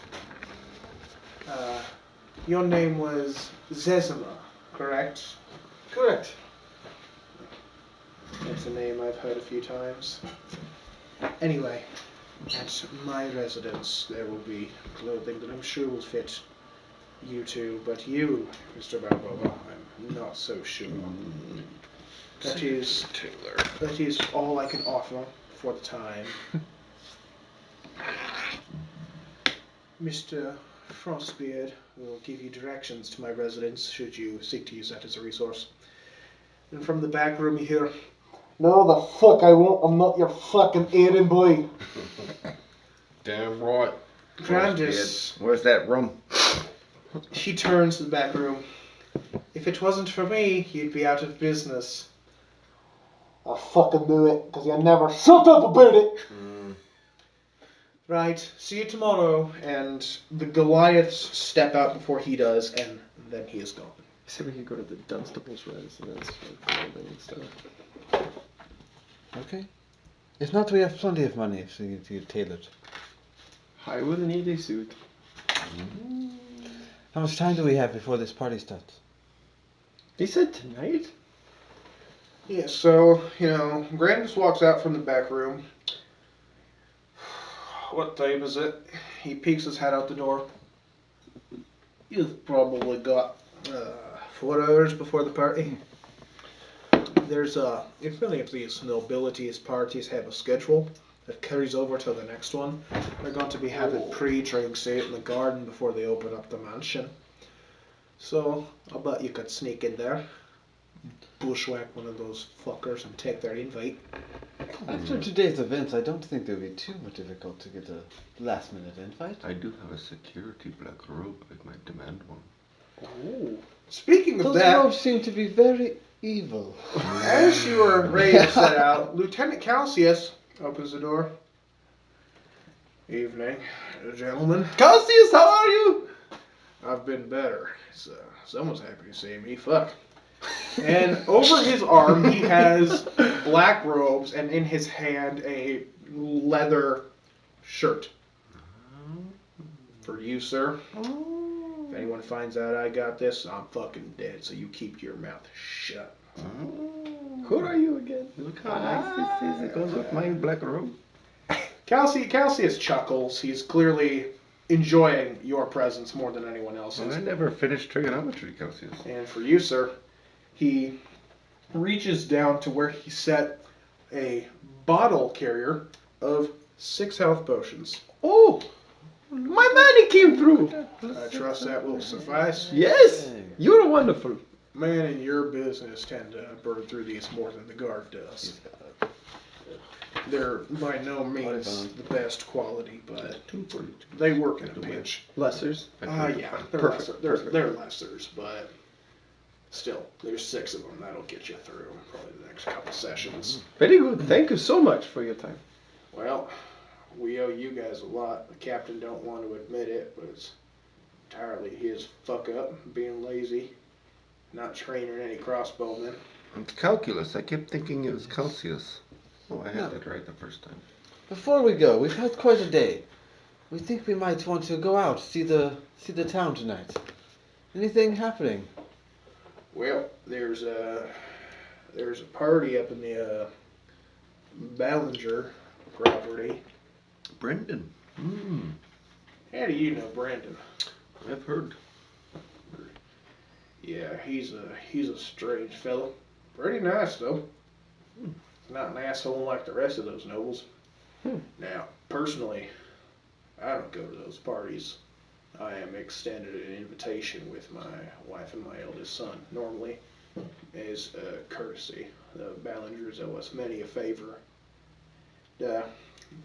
He sort of looks at his hand, Do we want to invite him? flexes his fingers, and you just hear a rapid series of clicks under the glove. All right, Sorry. Arthritis. He's a robot. Oh, he's a robot. Only the hand, buddy. Only the hand. What? Really? He unbuttons the glove, pulls it off, and you see brass segments held together by what is like cables of glowing blue magic, and his hand clicks as he flexes his fingers. Lost that in a particularly nasty sword fight. The Ballinger family's artificer friend worked up this little magitech contraption for me. How's your wife like that?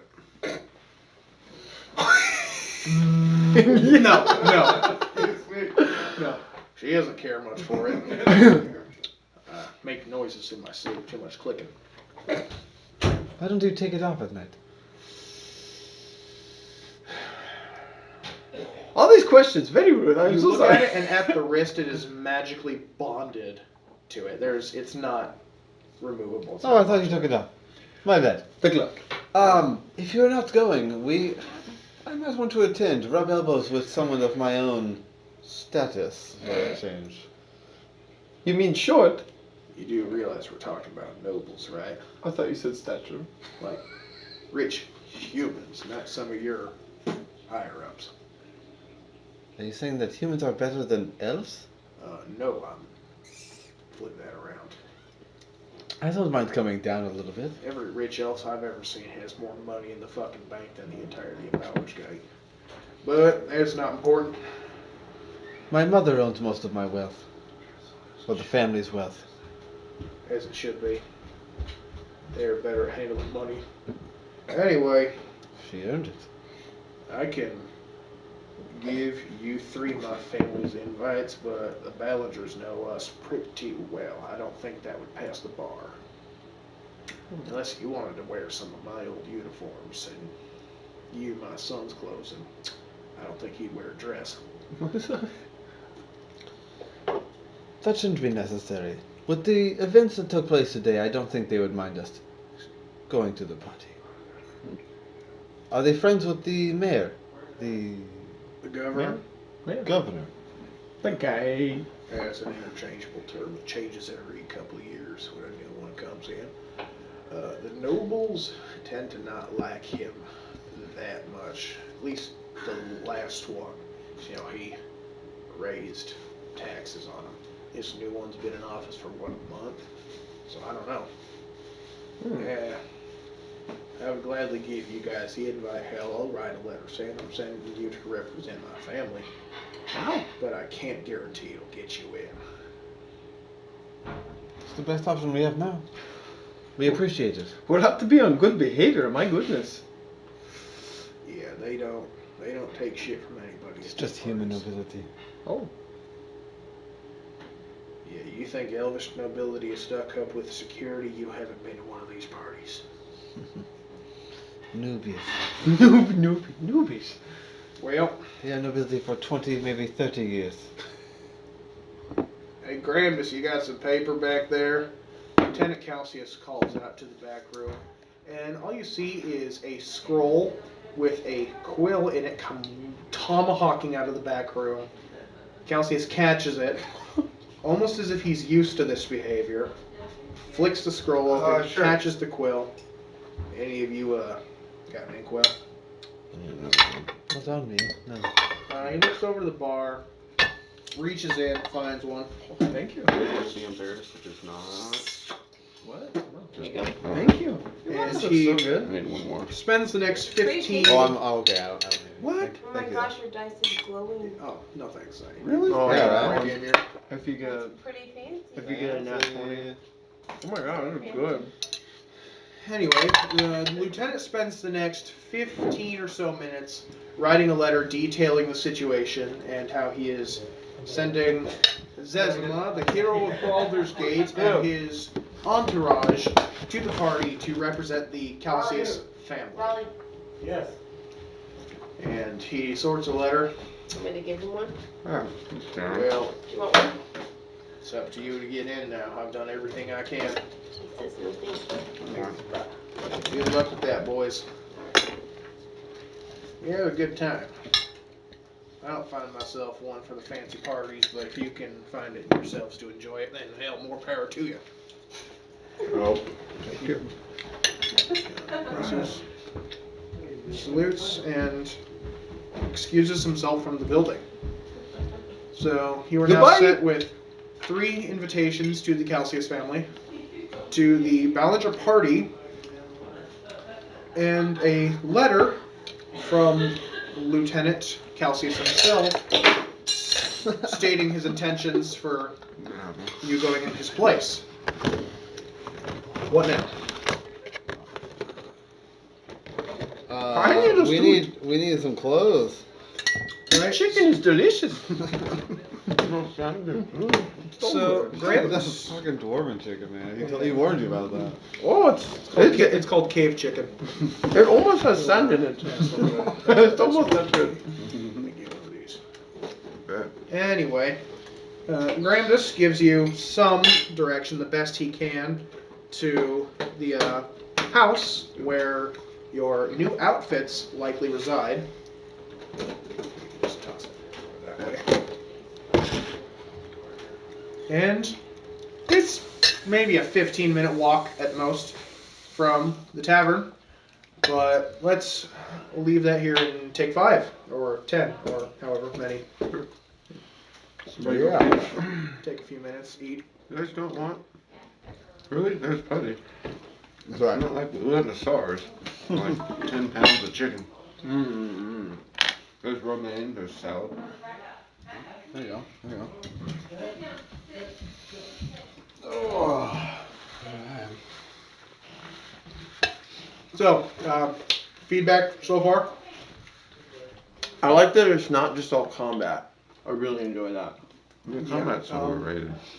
I sort of have a bad habit of breaking it up. Like, one session will be really combat heavy, and then the next one's just almost entirely roleplay. That's cool. Yeah. It's back and forth.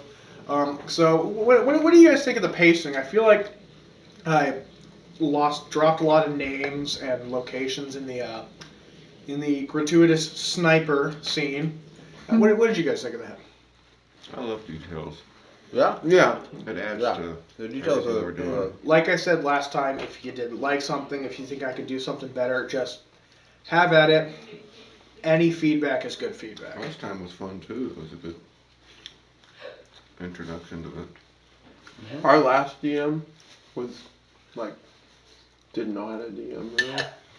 I guess DM didn't know how to. Oh, yeah, it was his first time. So it's just really good to play Dungeons and Dragons. Dungeons and Dragons again. But You're it, doing it is, awesome, it Mike. is nice with the 3 people too playing because it's a really nice. Yeah, like we had the time to sort Ulysses going to pray and using Yeah, that that's little the kind of stuff sandy that's ass awesome. chicken. I Like, know. instead of salt shakers, there's sand shakers on the table. Yeah, was your chicken sandy? Yeah. It was so good. No. Oh, thank you.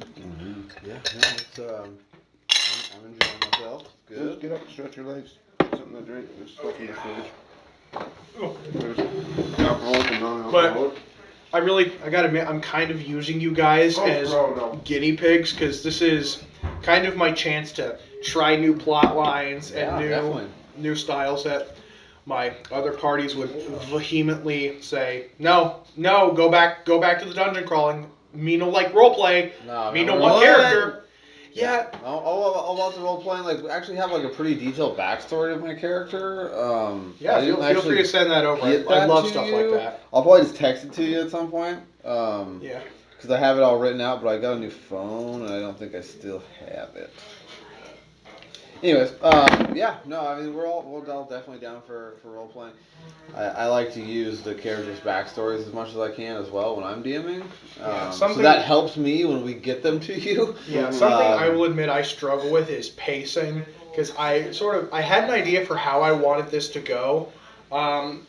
Drew over at Anime Cat gave me a module, which is what your quest is right now. I'm just going to level with you. It's something he found and recommended while I'm finishing writing the next part of the War on the Skaven. And it's straight up the Skaven. I'm not cutting corners there. It's come at me, Games Workshop. I'm ready for a fight. It's not like I'm making money. But I didn't have a chance to write that because I was in Arizona, so I'm just going to experiment with this. But I've had to improvise a lot of things. Pretty much the entire conflict up until him showing up was this first segment is like playtime, 30 minutes. So I needed to extend it out. Mm-hmm. Yeah, well, it's only 10:30. We still got some time to play. Yeah, exactly.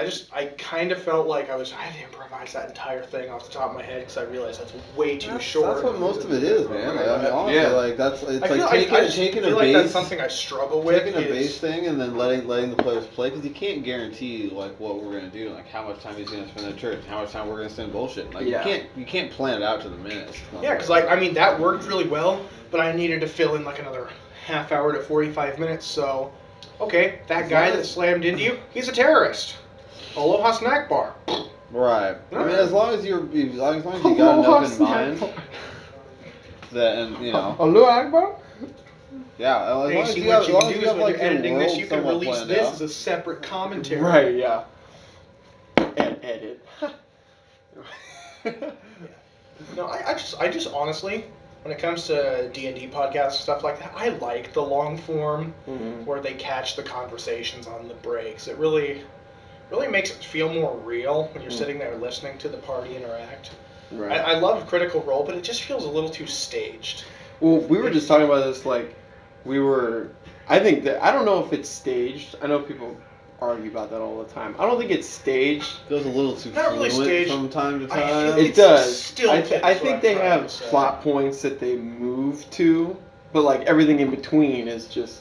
Well, and it's different because you also have 5 or 6 players, whoever's there that week or whatever, like really wanting to advance the story. And who have been playing together for years. They've been playing together for years. There's no one who's like after one guy left. Like there was no one stealing spotlight. There's no one like trying to like take over time. Right. You know, and like so when every player wants to advance the plot, then it flows goes really smoothly. It doesn't matter. You have arguably the best DM ever. I mean, Matt Mercer is amazing. Dude, so I've seen other great DMs. I've played with great DMs, but he's something special. So when you have that combined with a bunch of players who are just willing to work, quick note about it's gonna work. Yeah. About Matt Mercer being the best DM, I can only think of 2 people who would ever be able to contest that position: the man himself, Gary Gygax, and Robin Williams, if he ever DM'd. Well, that would have been cool. Both people who are dead, but. Yeah. Well, and it's interesting too because I have obviously there's things that I kind of have problems with Matt Mercer. Like I think he's a little easy on his characters. I like to struggle. I like to make it feel really better about that. He's getting better, yes, but. Like, I don't know, you probably watched the most recent one, but it was like, he did several opportunities. He did kill Talison's character. He did. Murdered. And he had several opportunities in the last one to do it again. And it just depends on how you want to play. I'm only on episode. Yeah, Okay, I won't do the details. But he's very open about being like, I want the players to have fun. And they're trying to, they're branding like, if you killed somebody, it's like, dude. Yeah, that's but like, the thing. look how much that added to it. It really did. You killed Talison's character, and it literally only helped the storyline. It was amazing how they handled it and how it was real. A lot of DMs I've played with and have experienced wave around character death like it's a fucking great club in Dark Souls 3. They're just swinging it around willy-nilly. Yeah. Matt Mercer uses character death like a scalpel when he does. It is always impactful. It depends on your players, to be honest. Like I've had a lot of players who like would just not be very happy if their character died, and like that's just the way it works. It's like you don't want to kill that character because you don't want your players to not having fun. Right. Like if you're making D&D not fun because your characters are dying constantly, then there's something wrong with that. I like the challenge. I like the fear of death because like that's the problem. Because that is a huge element of playing a character who is set out on their own to experience a wild world full of danger. And especially with that, like he does something that stupid, interaction right? Yeah. that Balboa and Zezima had about sending the letter to his sister and spreading his ashes on the desert that was his home, setting him free. That was really fucking impactful. And if this was a game where death wasn't a concern, that never would have happened. Right. Yeah. And I don't know. The first combat we had with you, it felt heavy. Like, dude, maybe it was just me getting fucked up, but like I felt like there is a risk of dying. I'm glad like, you feel like that because that's how I try and do combat. Because Yes. I've played games where you were the Lord of the Rings action hero, where you were cutting down cannot enemies, that is right? not fun. It's not fun. And then I've played That's it. games like Dark Souls where I'm dying constantly. The combat is gritty, it's real, and I try and translate that to the tabletop. Like that one rat holding that halberd, if he puts it through your gut and turns it up, you're fucking done. You're gone. The challenge being that, especially with this small of a group when you only have 3 people, is that if a character dies and then the next week another character dies, your campaign can go quickly because then there's nothing left to hold on to what was originally going. So it's easier when you got 6 people playing and it's like, oh, okay, well, we're still in the same quest. And that's why it's 3 people, so it does change the dynamic of the game a lot. I've amended challenge ratings, I've changed combats. Oh, look, they're getting nicer. I like it. It's a happy. So I texted Leo, I was like, Kieran's giving me shots. Do we need Oh, a van shit. in the morning? Yeah, I mean, I've changed Damn. combat, so what would have been a hard encounter for the 6 of you is now a hard encounter for the 3 of you instead of a super deadly encounter. And that happens when parties switch sizes, but something I've always tried to do is be quick with my improvisation and don't rabbit trail too much, which is another thing I feel like I struggle with, and make combat feel real. I've never done it because I'm kind of a fat fuck, but I have watched medieval martial arts, guys in full armor going at it, and that is scary. Yeah. Seriously scary. It's fast. It's just a breakneck pace. And there have been so many times where if this was real combat and those weapons were legit, that guy would be dead. Well, that's the other thing with combat too. Is like understandable that you're playing a game. You're playing a game that you require to know your skills, and you're not just like in the moment. Down there. But I like combat to this go trail down quick. there. I got you. Yeah, I mean, I like combat to go fast, both as a player and as a DM, because you just don't have that much time to react. You know, if you're sitting there thinking for 5 minutes, it's different with spellcasters and things like that. But if you're in the thick of it, and that's something I've done is I've imposed different like combat time restrictions on the different classes. Wizards, sorcerers, backlines. I'll be a little more lenient when they're sort of taking time because they've got a lot of spells to manage stuff. Yeah. But if you're a frontline combat class and you're sitting there for go. 2 minutes, enemy's gonna make an attack against you because you've frozen. your turn just goes. That's And it. people think I'm a brutal asshole DM for that, but think about it. If Ryder was about to jump over this table and stab me in the neck with a sword, and I'm sitting here with my shield down and my sword just limp, wondering what am I myself possess. what am I gonna do? By the time I'm like, oh, I should stab him, he's already over the table and the blade is through my throat. And Matt actually did this in the last campaign. He Taliesin was taking way too long for his turn because like basically he had something planned and then something happened and he's like, oh crap, I have no idea what to do because It's like chess, you gotta plan 3 steps ahead. And so it was interesting because what he did is he basically the DM just told him how to act. It was like make a simple attack or you move this way. Like, if you're taking too long in your combat, your character's going to act no matter what. It's not like you're just literally sitting there frozen like, oh my god. It's just But that the DM takes over his attack. subconscious and says, your subconscious does this. Your And it's subconscious usually runs. just basic stuff. Or your subconscious makes a basic attack, right? Like, so you don't do anything crazy. It's like but if he you says, take too long, your time's up, this is what you do. if you take too long, this mega damage barbarian that can cut the boss down in one strike, he's just gonna swing with his axe. Right. And so basic attack and he's done. Right, You and don't get all your it works actions, pretty it's just- well. Like, and he gave him plenty of time and plenty of warning, and then it was like, okay, you're this is what you do. So I don't know, I like it. I like combat to go quick because it is quick. I think you could give a bonus to someone who describes something really well, like exactly how they do it. And something I like to do is that how do you want to do this? If someone deals a killing blow, give them their moment of glory to describe their brutal kill. Because that makes just removing a little tiny grunt model from the table into a spectacle. And I like that, but I when I watch two, I watch Critical Role a lot, and I also watch this new one, which is not another D&D podcast. And now he does it on every kill, and it actually kind of gets annoying. Because it's like every single little kill they describe, and it's kind of cool, but it gets really old. Yeah, I like it saved for... It's saved for like the bosses. I do the bosses. top two. The bosses, big enemies, and when you deal like 10 or more damage for the killing blow. Right, yeah, to pepper it in on a non... And that's awesome. I like that, but every crazy- time got a little annoying. Crazy killing blows like that on grunts, that's like, holy shit, you just did something horrifying to that guy that the I other wanna know grunts what are it gonna- was. that the other grunts are gonna see, and that's gonna make them falter.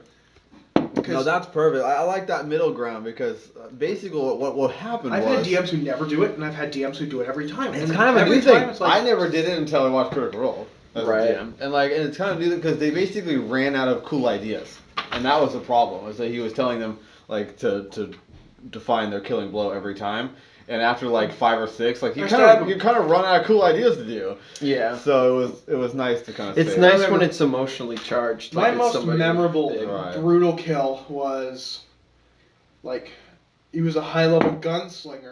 The Matt Mercer custom class on D&D Beyond. I played it. Oh, That's Percy. I love that class. Sterling John Moses Winchester, literally a cowboy, Mine, a straight-up spaghetti western in Dungeons and Dragons. mine was the Arlo T. Westermeyer. And I remember we were fighting goblins Angeles, with Washington. a bugbear in charge, and our Goliath barbarian grabbed the bugbear by the scruff of his neck and threw him up into the air. And, just pull out the pepper box, fan the hammer, 6 shots, Nice. and he dropped. I just hate when I go home and I'm laying in bed. I'm like, man, that would have been cool if that's how I described it. Yeah. Yeah, I struggle with that too, but I think I can speak for all of us when we say we like you. Yeah. Yeah, No, I know. appreciate that. Yeah. And you should play, and you should describe things as you feel And you should inspired. ditch your other friends Yeah, when we need you. pretty much. No. yeah, that game isn't happening right now, and I wanted them to play. I told you guys about Spurs of Strahd, right? You did. How I'm yeah. converting Curse of Strahd into a spaghetti western. I've got a month's worth of Spurs content. of Strahd. Yeah, That's the best I'm name. Okay. really. So I saw it on Twitter. It's like, okay, so it's. I was in Annie Get Your Gun. I'm like, I don't know how to play a cowboy. So I saw it on Twitter. I was just looking through hashtag D&D posts, and someone's like, okay, guys, hear me out. Curse of Strahd, but cowboys. And I didn't have any lines. And- Josie Will. it had like maybe 2 retweets. I'm looking at this and like, I'm stealing that. I'm running with this. And I've credited their Twitter handle and but I have a month's worth of content. That's enough for me to play test while I work on more. Do you have the book? I have the book, and I've just been The Curse of Strahd? converting everything. Yeah, I think I have it at the home. I'm gonna Maybe show John. commission some maps too. But I'm ready to start playtesting it. I wanted to playtest it with those guys, but And then you met there are us. so many rules lawyers in that party. Wait, that's not how this is supposed to go. It's like this. I had a guy, they were fighting a beholder, and I ramped up the stats because they were powerful. This kid reaches into his backpack, pulls out the monster manual, and quotes the stats at me. What a douchebag. I called the session there. I didn't even finish that fight. And so I was hosting it. It was at my house. I'm like, hey, I'm gonna have to ask all of you to leave. The magic is dead. If you and I straight Damn. and people were like, no, dude, he's just no. If you quote the monster manual at me, and say I'm wrong, That's really weird. that's it. Campaign done. That is the ultimate disrespect. Well, there's always modified monsters. That's just the way it is. Yeah. Exactly. It's your And it says it prerogative. in pretty much every supplement book meant for the DM, Dungeon Master's Guide by Wizards of the Coast. Yeah. That, I mean, I've had You- rule you are Nazis. the I've authority. had all kinds of like power gamers. I've had all kinds of different kind of players. and you see, the thing is, in the 2 sessions I've played with you guys, I like you guys better than any other party I've ever DM'd for. Seriously. What would you peg me as a player? Am I kind of chaotic? I kind of always try to flavor a little bit of chaotic, but You are chaotic stupid in the best way possible. Yeah, Well, your characters seem to be a little eccentric. They're Full of wacky. heart, perhaps. But yeah, They're yeah. wacky and they're fun, and that's really what matters. Like Jason was a metagamer. Like he had to make the most powerful I player. know. Like and Yeah. that was just the way it was. Like he couldn't play a character that didn't do the most damage. And like that's just the way it is. Like, And the reason I'm doing this module is because I wanted to finish polishing that first month or so. But after this, Frodo, come here. if you guys want to play test it, Take the I'd love. love to have you guys be the first people to walk into the Redstone Badlands to play test Spurs of Straw. yeah. If that's something you guys want to do. Is that something that you like have? Oh yes, I know you're gonna that. Is that something that you have characters that, like for us that we want us to play, or should we make our own? Something is Boom, boom, boom, boom. right now as That's the okay. writer Don't of the clap, module, I just have imposed some restrictions. Gunslinger class, Yeah, yeah. hell yeah. Like Western themed classes, hell yeah. Wizard wearing blue robes with moons and shit and a little cone hat, Talking like probably stray away from that. You know, what'd be Yeah. cool is a wizard that had scrolls and holsters. Is this right? like Dark Tower? Spellslingers, that does exist. Yeah, okay. Because Morden Kanan appears in Curse of Strahd. He's one of your potential allies in the final battle. Morton Kanan, a spellslinger. His revolver was always empty, but those cylinders just built up magical energy, and if he fired off 6 shots, it was 6 different magical effects. I that don't he was know. Is imbued this with. like Dark The only Tower thing I'd be series? worried about is like Looking splitting Dark Tower focus from based? this quest, Haven't because it's only seen our that. second Once, campaign from this okay. one. Like Haven't Yeah. seen our it second right. quest. It's something I've been meaning to, I just never had the time. Oh, Oh, by the way, Frodo's the official mascot of this party. Any complaints can be brought to me to be laughed at. The official drunk person from this party. I will drive you home, You're sir. gonna get giving me shots. I'll just walk over. I'm going that way. It's not very far. You're like, I need to Plus walk, you gotta walk it off. I gotta walk it off. Anytime my friend from. Yeah, it'd be cool to play this and then like you could, I guess, There's lots of room to sleep. pivot into like an alternate thing for us to do. Yeah, that, because but- I'm down to definitely like mix it up a little bit, but I wouldn't want to lose focus because I'm like Well, you can take these Two- characters two from or- Spurs of Strahd. right, because like honestly. 2 or 3 quests in, like your character starts to really take shape. Like Yeah. my first quest, like my character is never the same as it's gonna be later on in the campaign. So I wouldn't want to lose focus from this right now. But I'm definitely down. This is going to be a couple of sessions worth of content, and honestly, if you guys want, we could leave these characters at a place where they're going to, take a break. They've been beat up. They've been beat on really hard, and they're just going to, At least I didn't say they've been beat off really hard, 'cause that would have been awkward. Well, We're not going to go there, They but beat off hoods. no, but they're going to take a break. They've made money, and they're going to go on a vacation to Australia to go hunt down that guy's family and kick their teeth in. Probably that guy. That guy was Jacob. Was that it? Mark or something. I don't fucking remember. Mark. It's just I think it was Mark Jacob or something. Mark Jacob. Yeah, Mark Jacobs, because I'm very creative. Mark's I nice. just, I kind of feel bad for throwing that in because I feel like it really threw off the dynamic of Baldur's Gate, but at the same time, I love Baldur's Gate's a big city, man. I love the kid to Crazy death. people. It was kind of cool because it was just a random person, and I was like, what is the meaning behind that? I was like, there's probably no meaning. You got some Just a weird scratches person. going on there. Dude. You don't even want to know. I was throwing red mold. But down you on know, this I fucking love the raspberry kid to pudding. death that I made the bet right. with, and it would Looked like it's gonna make his or day something. when I make good on my Fuck you, bet. He like, listens bro. to it, so Nice. Nice. Yeah, it's my universe. If you don't like Australia, we can go. Oh, I love Australia, man. Summon familiars, love emu, and just summon. Play a bunch of druids, Emu? emu familiars, start a war. Australians. Look, man, if you're Australians gonna give me lose. like a chocobo, I'm not gonna argue. Dude, with we you. played with chocobos. We did have chocobos. We did have chocobos. What I'm thinking is, and this will be Who's the last DMing point that? before we Was get that back me? into I That was was giving people Geisel. chocobo. Okay, That was I was like Geisel. that was not That was me. Geisel. Yeah, one last thought about Spurs of Strahd, and then we'll get back into it so we can finish this segment. And then I'm probably gonna call pee it. and have another drink, mate. Alright. So what I'm thinking is with playtesting Spurs, yet? with playtesting Spurs, you can take these characters really into it if good. you guys want to, or we can leave these characters to the point where they're gonna take a vacation. They're going to take a break to rest, recover, and just sort of reconnoiter themselves for their next big adventure. Roll up some new characters, playtest the first month of Spurs of Strahd, and then come back to this party while I write the rest of it. Listen, Yeah. Brucey's. It's not a big deal, mate. You know. How are you not using this? Yeah, why are you not Australian?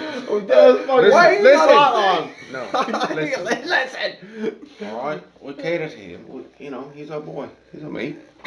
All right, so spaghetti western, you're definitely Australian. Yeah, that's like. Okay, I would Nice suggest day, buddy. making new characters because I would. Yeah. Once you take someone into Curse of Strahd, like they are fucked up. Like it doesn't matter if it's spaghetti western or not. Like Yeah, because it's there's a still weird that place. factor that it says it in the book. Time functions differently in Barovia. Mhm. You can't leave until either Strahd is dead or Strahd lets you leave. Yeah, it's a fucked up place. Let's. Yeah, no. He at is like any he's point in the basically a campaign- god in his own domain. Like it's At insane. any point in the campaign, it says like if the DM gets sick of it, if the party's just getting shit on, Strahd can say, you know what, I want you out of this realm, and Boots, yeah. you can Wow. leave. You have the choice to leave. It's a weird He place. can't force you out because that'd be the first thing he did the minute you became a threat. But he will let you leave if you really want to. Because face it, that's the adventures out of So I would recommend new characters for that. New characters, It fucks up. send these characters. guys If you're on gonna all of a vacation. sudden shoot into a spaghetti western. I don't know what would I play though. We could meet up. I would want new characters. We could meet up and figure that out together. Yeah, I'm down. I want to keep these ones here. The thing I'm honestly visualizing for Spurs of Strahd, and I'm going to disconnect this before Frodo knocks me down. Frodo. He's such a good boy. He's the best. Honestly, when I think of people playing Spurs of Strahd, when I eventually kick it up on DM's Guild, I just see parties full of the gunslinger class. Or I just hate guns in D&D. I just can't stand guns in D&D. Why? Just because it shouldn't be there. Right? This is different though. This is, you know. This is different. Like the spaghetti western. Okay, I'm all for it. because But You like know, when I play D&D, all this pent-up I aggression. just feel like there shouldn't be guns. You Did see, I play it twice? I agree. You did. I played it twice. I Like, agree. I mean, like You know. bows and arrows and swords, like that's And- what it's all about when you play. and D&D. the- all of a sudden, someone's the like, ex- "I'm going to shoot you with a fucking rifle." It's You're like, just "What are we story, playing The here?" extent of the weird, like, tactical shit I'm going to get into is the rod of magnification on a crossbow.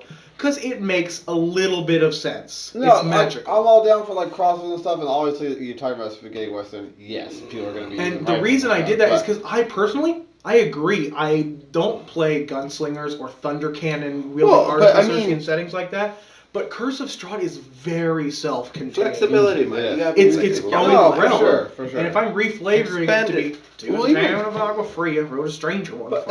Yeah, but Big I'm also like iron, one of those guys. I don't like to play modern campaigns. Like I played several of them. That it's not my thing. Like I mean, I a don't- lot of people love them, but I don't play like, sci-fi RPGs. I've- There's one modern setting I'd come up with, and it's an inside joke with me and my friends. We were playing in a futuristic mech pilot game. You good, Chief? Oh shit! Okay. Those And- stairs are fine. And so it's like, so what are the mech pilots going to do in our downtime? And I just popped off with, oh, we're going to play Deserts and Drone Strikes. It's a modern day role-play game, because we today, while conflict is happening in the Middle East, play games about the Middle Ages and high fantasy. Dudes a couple hundred years in the future, they're going to be playing a module called Saddam Hussein's Thunder. Yeah. Okay. Right on. And that's the only modern setting I'd ever play. Yeah, That's right, never right. gonna- But yeah, I'm really glad my mom got me in touch with you guys, because this is probably the best party I've... I know, that was crazy. I was just like, yeah, why not? It's D&D. You know? I mean, mom was like, so one of my coworkers' sons has a group of people that play D&D, and they want you to DM for them. I'm like, Mom, why did you volunteer me for this? I don't have material. It's okay. You're creative. You'll be fine. Yep. Mom, you know what is at stake here? She was right.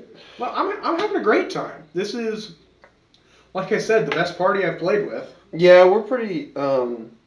We've played together a while. I mean, like Kyler and Jizo have played together forever. I mean, I can tell you guys have a good back and forth, a great synergy, and there's.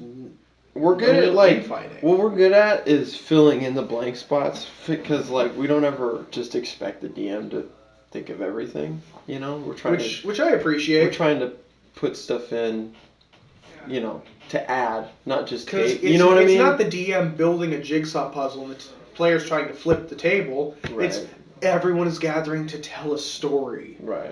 And I have as much stock in telling the story and being a part of it as you guys do.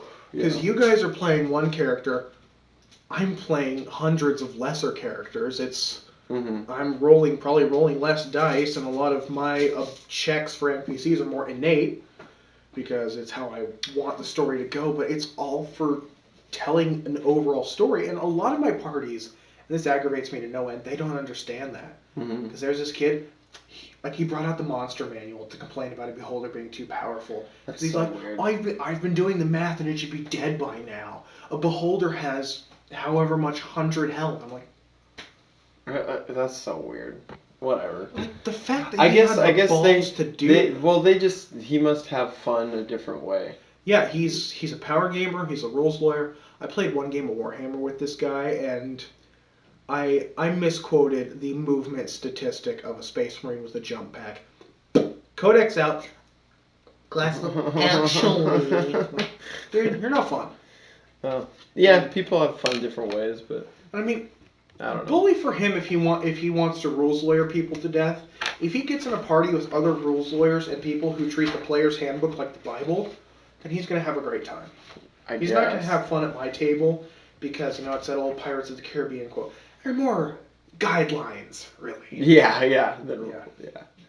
But I would say if I give you any suggestion, just be confident in what you're doing, because everybody thinks you're doing a good job. Yeah, don't pull the veil back.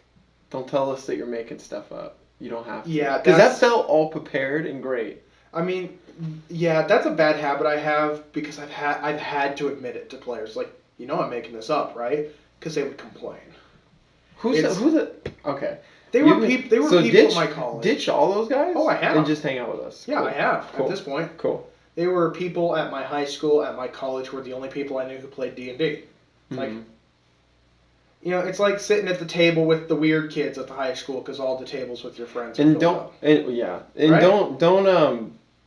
Don't feel like you always have to DM. Like Kyler, myself, we should get Kieran to do it sometime. But I love DMing.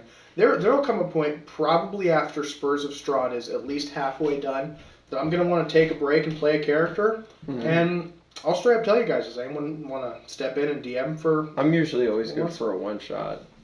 And one shots are just as fun as campaigns. The last one we did was a goblin one shot. That was really fun. Oh, yeah. An all goblin party? Yes. That is the best. Yeah, it was really ever. It was really fun. It was really fun. They ended up they were trying to get into this town and jumped onto a wagon, which was actually a smuggler smuggling in drugs, and got the horse high. It was pretty good. The whole thing was really funny because they were just trying to get something for their dead mother, and so it was like a really mundane quest by even human standards. It turned into so much crap, dude. This was the Goblin Gang's excellent adventure, and they happened to try to do this on Halloween, basically. So the humans were acting really weird already.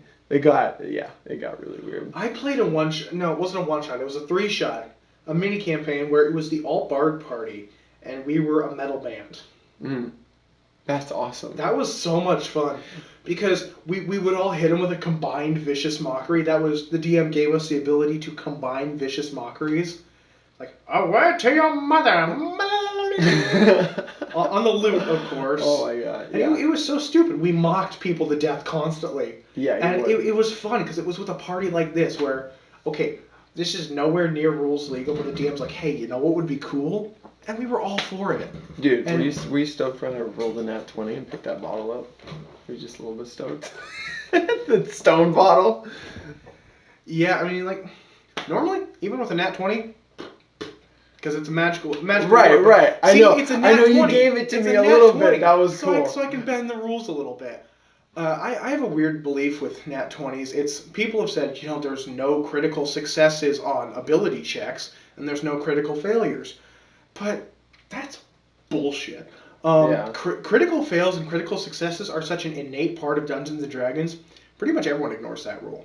It's you get a nat 20, and Graham just goes pale. Holy shit. Right. Yeah, I mean, we play it both ways, kind of. It just depends on if there's like good story behind it. It's not an auto win or auto lose. It's all about telling Nat story. ones are pretty rough, but And see, that's the thing. I don't really like, oh, you rolled a nat 1, character dead. You rolled a nat 1, you break the door you're trying to open, now the guard are on your ass. It's like, something funny will happen, your skeleton key will break, you'll jimmy the lock double locked or something like that. yeah. But it's supposed to be a little wacky and a little weird, because my belief with nat 1s and nat 20s is, and now we're at the segment where it becomes a one-on-one interview with the DM about his entire belief system. Right. But my belief with nat 1s and 20s is personally, I've always believed that the dice are like just a god of chance, watching the party, watching reality. And when a nat 20 is rolled, the god's like, hey, you know what would be funny? Yeah. You've had a bad day. Let me help you out a little bit. Right. And when a nat 1, the god had a shit day at work, it's like... Yeah. Well, it's all about telling a story, and nat 1s and 20s aren't you win everything and to the hell dimension with you, loser. I remember one time I was going for a big like overhand strike, like I described it like that, just as flavor, and I rolled a nat 1, and my sword totally got stuck in the beam above me, and I could not get it out in the middle of a fight. I've had something like that. It was hilarious. I've had a very similar experience. I was playing a dwarven paladin. He was going for the overhead strike with his hammer. I roll a nat 1, and while he's swinging back, the head of the hammer slides off the body and goes flying. But my DM's like, okay, roll a d4. Roll a d4. Okay, it's going at that guy. Make an attack. I hit him with like a 26, and I paced a goblin with the head of my hammer. Going the other way. And then make a bonus attack with my new quarterstaff. Oh my god. Okay. All right. Are you guys That was- ultra drunk now, or? Not ultra drunk. I didn't Just drunk enough to really enjoy the experience. I didn't give him any more. I apply him. So Ryder and I had a nice long interview for the recording about my entire Dungeons and Dragons belief system. And now with that, let's get back to the game. Let's do it. Where last we left our party, they had been given by their new friend Lieutenant Calcius invitations to the Ballinger Manor party, and Mr. Constable, Dunstable, whatever his fucking name is now. Constable. Doctor. Constable. Yeah. Constable. Doctor. Did you switch chairs with me? Absolutely not. I didn't say anything. Anyway, Phone the and line. you've been essentially... I don't know. I didn't fuck with your chair. You've been given an invitation to Mr. Dunstable's house to better dress yourself for this party. I am dressed well enough. You have 3.5 hours to the party. It'll take maybe 30 minutes to get to the house. I would require a suit. Alright.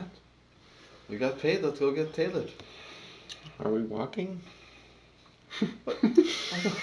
I left the keys in my other jacket. Are we walking? So, Gramdus and his wife sort of wave goodbye, mostly ignoring you as you set out of the sleeping giant, and you continue on your way up through the governmental district. The custodians, as they're cleaning up the rubble, take notice of Zezima, hero of Baldur's Gate, and stop to point, whisper among themselves. Clearly you're now a celebrity among the slave caste in this town. And yes, as DM, I give you permission to write Zezima the hero on your name tag. You didn't even hesitate. You're already writing. Oh my god. And you make your way through the government district Ball smoke. to the Boom headshot. upper residential district. The houses become mansions. The meager front yards become sprawling gardens.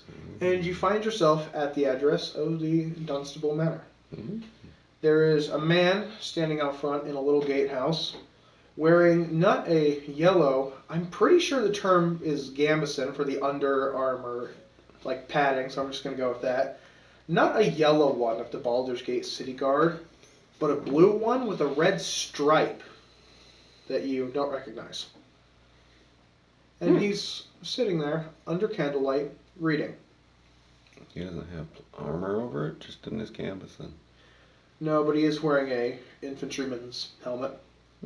Not much face protection, just the head and the ears. Did I get a suit?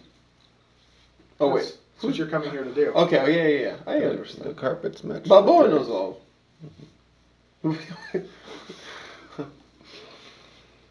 Hello, good evening! Greetings, salutations. Hello. Good night. Good How can I evening. help you? This is the Dunstable Manor. I talked to him, says man. Do you have business? This is the hero of Baldur's Gate. Perhaps you've heard of us. Oh, are you the guy that saved the governor, aren't you? I am. Yeah, let him tell you the story.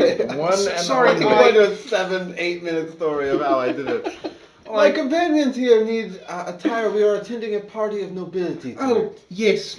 Lord Favian told me about you. Let me open the gate. He reaches under his little desk and pulls a lever, and the gates creak open. Oh, hell. Very creaky here. Oh, they haven't been oiled in a couple months. Sorry about that. Just knock on the door. He gestures to the door right behind him. When you're ready to leave, and I'll open the gate again. And I'll wait till you're out of earshot to close it. So, do you guys need a map? You know where you're going? Pretty big property. Map for this house. I like maps. Not for the house in particular, the property. It's sprawling. Yes, that would be good. But first things first. He needs to look better. You're telling the guardsman this. Right, in that case, you don't need a map. Just go to the main building and knock on the door. Who the fuck is on duty tonight? Sorry, pardon my language. Well, Pardon. poor city boy. One of them fancy dancy, I don't say bad words type of people, you know? Anyway, just go to the main building. Whatever maid is in charge tonight. I didn't check the roster. In fact, I might not actually be working tonight. I shall check that. Anyway, I'm sorry. the herb in your garden. I'm sorry, I digress. Strong. Just go to the main building, you'll be sorted. And have a good night. He just goes back to his tone. Don't tell me what kind of night to have, mate. The gate is open, and you can see just up the hill the manor lit up, obviously occupied. Shaving a haircut. 2 bits. Let's go. Good. Alright, Look at our so map. off to see the wizard. You make your way up the gray cobblestone road, Past the poppy and fields. you get to the giant doors, and Balboa walks up. No response. Looking for a brain. No response. Zezima sort of observes the door, uses the giant door knocker, and within 2 minutes, Very smart. an elderly man, although with very decent posture and looking to be in very good shape, approaches the door. What's your How secret? may I help you? We need suits for tonight's event. Oh yes, Master Favian's employees. An honored guest. Follow me. This is the hero of He Baldur's opens the door even more and turns to Ulysses. I am aware he's not the first. And he ushers you in, and for as sluggishly as this man speaks, he's quick on his feet. Within seconds, he is up the stairs. Please follow me. We don't have much time. Mm.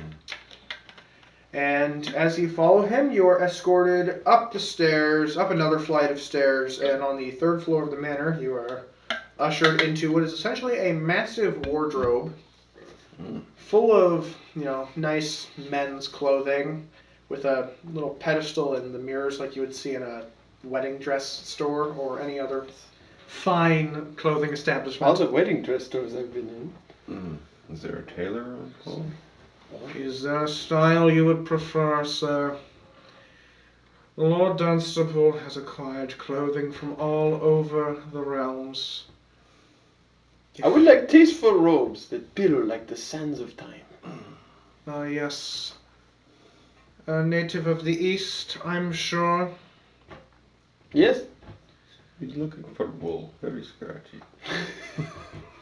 A fine place to visit. I spent many a year there in my youth. And he shuffles off. I say shuffles, but he's trucking it. And he comes back wheeling a cart, just various colors and qualities of the robes you would see Eastern nobles wearing, actually. It's just looking at the clothing racks this guy has. He is well traveled, he is well to do, and he has a taste for other cultures. Actually, not in the cultural appropriation sense, but in the appreciation sense. The clothes are very well taken care of, organized very well, and Balboa is given his pick of the clothing of Eastern nobility, actually. Probably nicer clothes than he's ever worn or seen. The blue one. Excellent choice. Brings out the brown in my eyes. There's a changing room there. He I gestures just to a start door. unchanging, like right in front of And he everybody. hands you.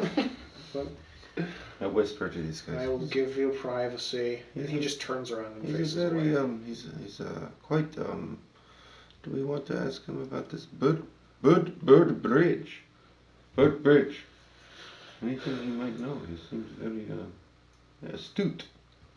This is an interesting man. I don't know what bird bridge is. Sometimes the servants know Brendan. more about Brendan Burbridge at the party for the Serafina. We might ask him. Servants actually know many things. This is Am I- my question. In my experience, we might ask the help. How long have you worked for Bridge? For Mr. Lord Dunstable, I have served his family for almost 400 years now. What the? His fathers and grandfathers before him. I have been with this family since the Dunstables first emigrated here from the far Most north. It does seem to pay well. You must be quite well off yourself. I live a very modest life. I like to brag. I give most of my money to the less well off, namely the orphanages in Baldur's Gate, various charities. I have no need for money or good karma. It is merely to improve the station of others in life who are less fortunate. Why do you ask? No As you really particular hold the reason. conversation, sorry to interrupt, but as you hold the conversation with this guy and really look at him, you realize he's not just an old man. He is not lying about being hundreds of years old. Like, by human standards, this guy's a corpse. But you can see just very thinly pointed ears and sharper facial features marred by old age. This is probably the oldest elf you have ever seen. And are any of you really magically inclined? Absolutely not. I know a lot about magic, but I'm not actually magic myself. And you're a monk, so. Well, for those listening, to any magically inclined, you would be able to tell that there is powerful life magic surrounding and infusing him. Not like a spell is being cast and concentrated on him. Like, this font of life magic is ebbing from deep inside him, deeper than the physical. Stu told me that. Stu? Anyway, how else may I be of service? Mr. Turns to Ulysses. Ulysses, I believe Lord Fabian said, do you desire fine dress for tonight's proceedings? Maybe not fine for these. Maybe he could be my personal bodyguard. That seems like a fitting role. Is there anything else I can help you, gentlemen, with? Oh, I'll be a water baron. He's never heard of this Brendan Bridge with the Seraphina, this woman were. Mr. Burbridge, the husband-to-be for Lady Seraphina. A strange man. I got his scent. He smells of lies. There's something about him. Unnatural, unholy. The old elf cracks the faintest of smiles, but that might just be the ramblings of an old man. It is very late. I'm sure you can show yourselves out. Thank you very much. If you will excuse me, I'm going to retire permanently. And he goes towards the door and he chuckles very faintly as he opens the door and departs. And as he rounds the corner, you see him straighten up a little more, and as if he's less of an old man and more of someone in makeup or playing a trick. There's something more to this man, this elf, than your eyes initially. It's a glamour. Let's see. Anyway, Balboa is dressed now like the ancient kings of the Eastern Sands. Sumerians. Zezima, the hero of Baldur's Gate, is dressed as he normally is, like the modest, humble hero that he is. But like frayed at the edges, right? I mean, the guy's an adventurer. A little bit. It's like wearing pre-ripped jeans. It's cool, it's worn, but there's also just this little scent of bullshit. Got him. Ulysses, as always, is, as you can only describe him, a drunk ass pirate himself. Yes. I do a twirl. You'll be playing my squire for this. Ulysses is not a man; he's a style. I am a water baron from the East. I don't know what you call it, but you will be my squire, and you will be my personal bodyguard. Are we ready to attend this? I am no one's squawker. What is a water baron? Well, in the East, water is very valuable. I always wear a poncho. Hence the blue Different rose. ponchos. Do you Ready spit for on my people as guns, a so sign you're of good faith? No, I locate water, okay? I secure the water, and I sell the water. You control the water, So you have you're all the an water. asshole. What are you going to do? Well, no, I'm I'm not really. I appreciate how you answered to me as like a voice in your head. I'm not an asshole. I have an asshole. Yeah.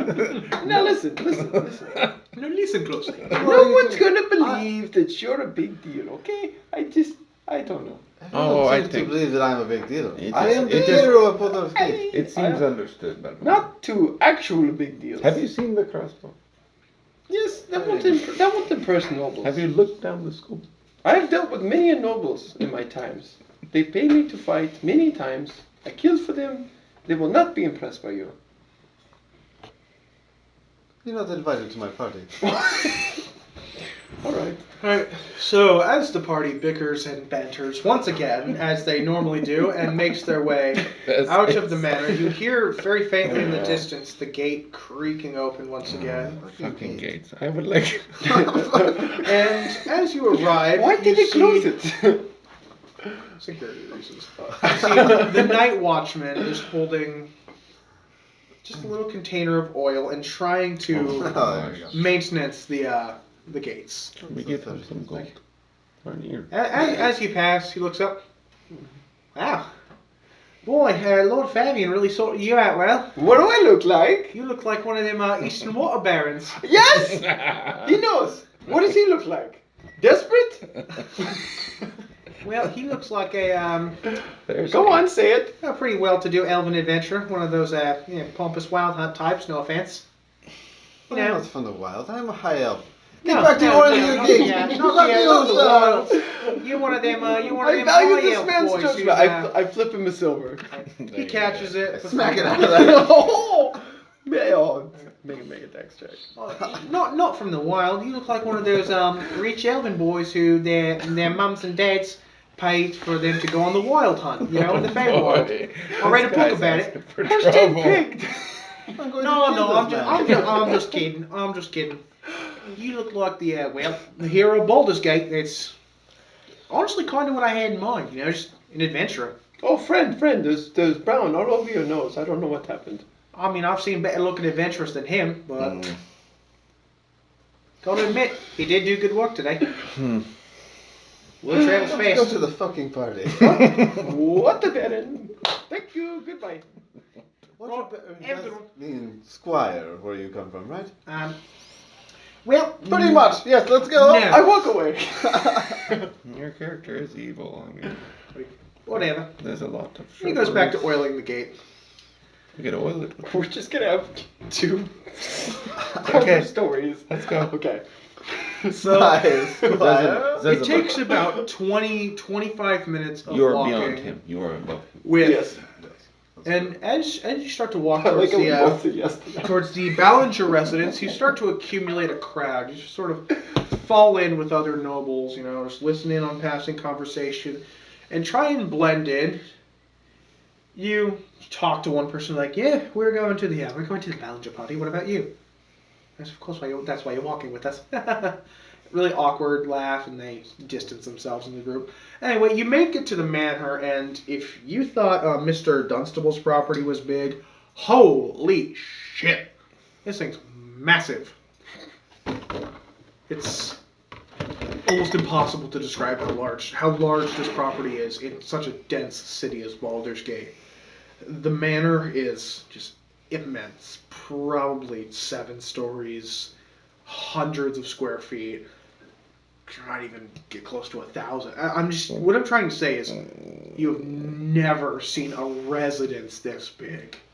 It's like just an apartment complex, but fancy.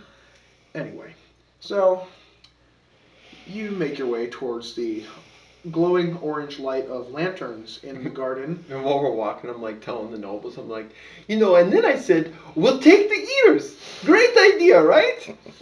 At this point, you are standing in the center walking, and there's just probably a 10-foot diameter radius, 10 feet on either side of you. Balboa does not circle notice this. Away from you. And you find yourself at what is essentially pre-gaming for the party. The reception, that's the word. Thank you, brain. Very cool. Pre-gaming for the party. I'm sorry. We follow. Lanterns. Pretty sure we've all pre-gamed. Weird shrubbery. And, Every day. waiters walking around handing out drinks. So like foreplay? Couple of people. You do it right. A man and a woman, very very well dressed like everyone else, but just a little more. A little extra. Like they gotta, we're among rich people, but we're richer and we're going to show it. Okay. Greeting people, welcoming them in, looking at invitations before shaking hands and greeting them. And by the time you notice this, you're standing in front of them. The man takes one step forward and speaks. Good evening. Do you have invitations, perchance? Have you seen his crossbow?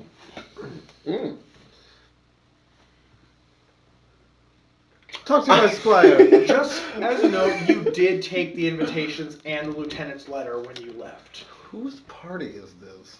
I know we're supposed to be meeting the dude's daughters. This is Burbridge. Yeah. We're looking for Serafina. We're just This is right all- now in it's front of the guard. We're to talking the side. Is this his is party happening. though? Is the dude's party, or is he just at the party? That's what I He's thought it was. at the party. Yeah. I thought that was the daughter's place. No, No, No, she this was living is his a estate where he got separate it from. family. This is the Ballingers hosting a party which Mr. Burbridge and the daughter of Mr. Dunstable are at. Why did I write down buffet? There Burbridge. probably is one. I bet you're in that, right? No bull writes nothing. Burbridge. No, nothing. Nothing. Nothing at all. Anyway, so do you have invitations? Yes, my squire has it right here. Presenting lords and lords. Lord and lords. Anyway, let's. Ulysses. My squire will do it. My squire will do it. Ulysses fishes into a pocket, pulls out a flask of rum, switches that into his hands, pulls out the invitations and the letter and hands it over. You are not Lieutenant Calcius and family. He looks at the letter. So. I see. We are proxies. A shame the lieutenant couldn't make it. I do appreciate him sending representatives. His hand was giving him fits. Oh yes, that little mechanical number. Quite fascinating, isn't it? I don't like you. Don't mind him. He's been in a mood Right, well... all day. He gestures to Ulysses. Sir, please take your squires with you and enjoy the party. What? And you are ushered in. Come, squires. Wait, and I guard my behind. I like this one the best. Yeah, man. Oh, man. That's fun. Anyway, you are ushered into the garden where there are waiters passing out drinks, nobles are mingling. Let's find this Birdbridge in a room of our own. Oh, let's split up. And the See hot if we can irons. get word of where he is. While I piss this out. okay. You know, Zezima, you have many great ideas. You really want me running around here by myself? Not a good idea. So, Yes? we'll wait until he gets back. Stay far away from me. As you were about to start your investigation in earnest and start finding people, the waiters start to usher people towards the building. When prodded and asked about what's going on, the party's starting. You're all being asked to go to the ballroom, and like that, the waiter's gone. So, are you going to stay out in the garden, or are you going to follow the?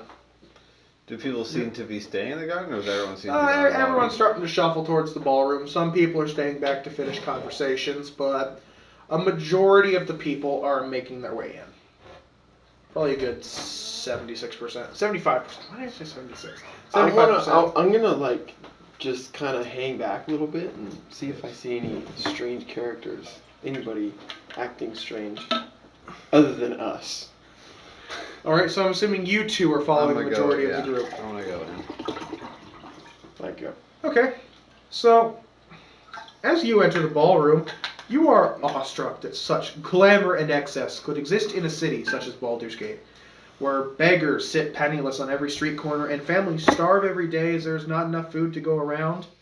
Yet here there is gluttony and extravagance as is rarely seen, with a banquet fit for several kings and enough waiting staff that no drink will go untopped. Despite this, you immediately see who you believe to be Brendan. He stood front and center to the elite of the city, all in rapturous admiration as he reels off another fantastical tale. Tall, blonde, attractive, and well dressed, as you can see how he has attracted the attentions of all the ladies in town, and several of the men too. By his side is a slight girl with raven-colored hair and a radiant smile that beams as she wraps her arms around Brendan. She can only be Seraphina. There's the daughter. did I see anybody strange outside as I hung back? Not really. We don't have much magic detection skills. But as you two enter, Okay.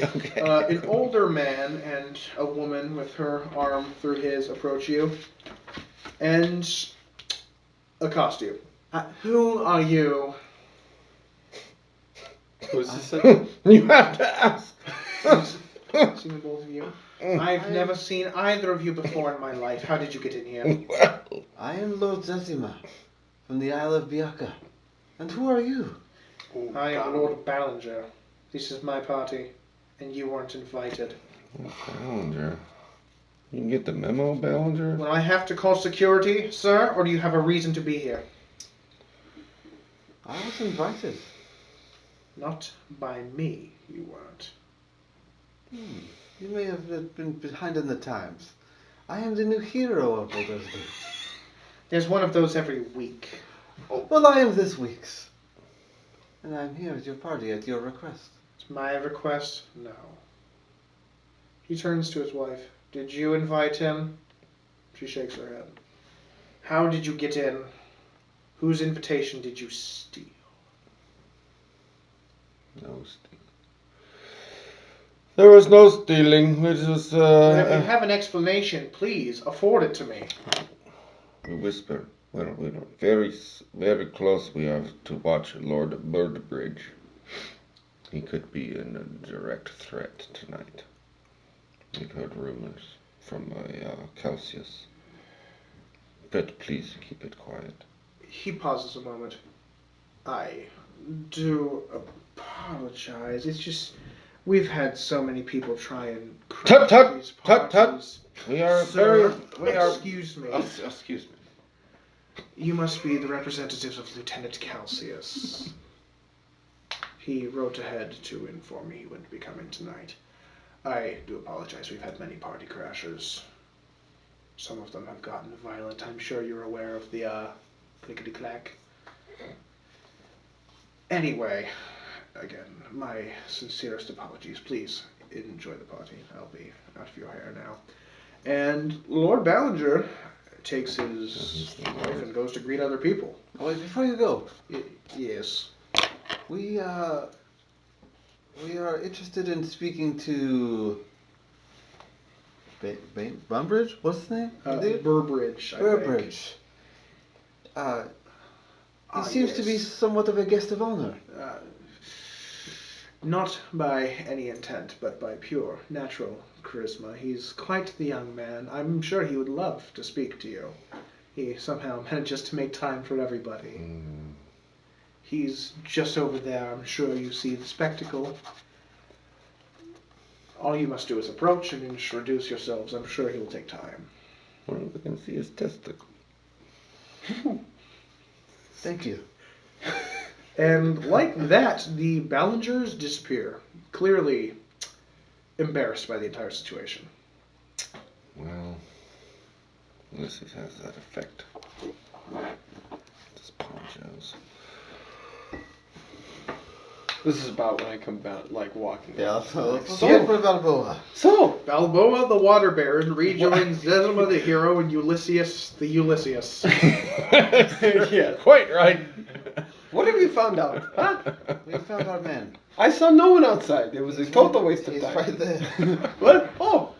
Very charismatic. You can't miss him with his Seems to be the life of the party. spectacle. No matter what party he goes to. Oh, I can top that. You get enough water, Bubba? Be my guest. Go see how he treats you. And I will approach him later. What is his name? Bumbridge. His name's Brendan. Brendan? Brendan Birdbridge. Brendan Burbage. Okay. And I'd like walk up and I think you Okay, should. so you manage to push your way through the crowd and... people have a way of parting when I get I there. suggest he hits on Serafina. Brendan immediately takes notice of you, takes a few steps over. Hello. I don't think we've met. No, we have not. My name is Balboa. I am a water baron from the east, and I am here to grace my presence on this party. It is a pleasure to meet you. My name is Burbridge, Brendan Burbridge. Hello, Brendan. Hello. Many a thanks. What brings you to the Ballingers party from so far in the east?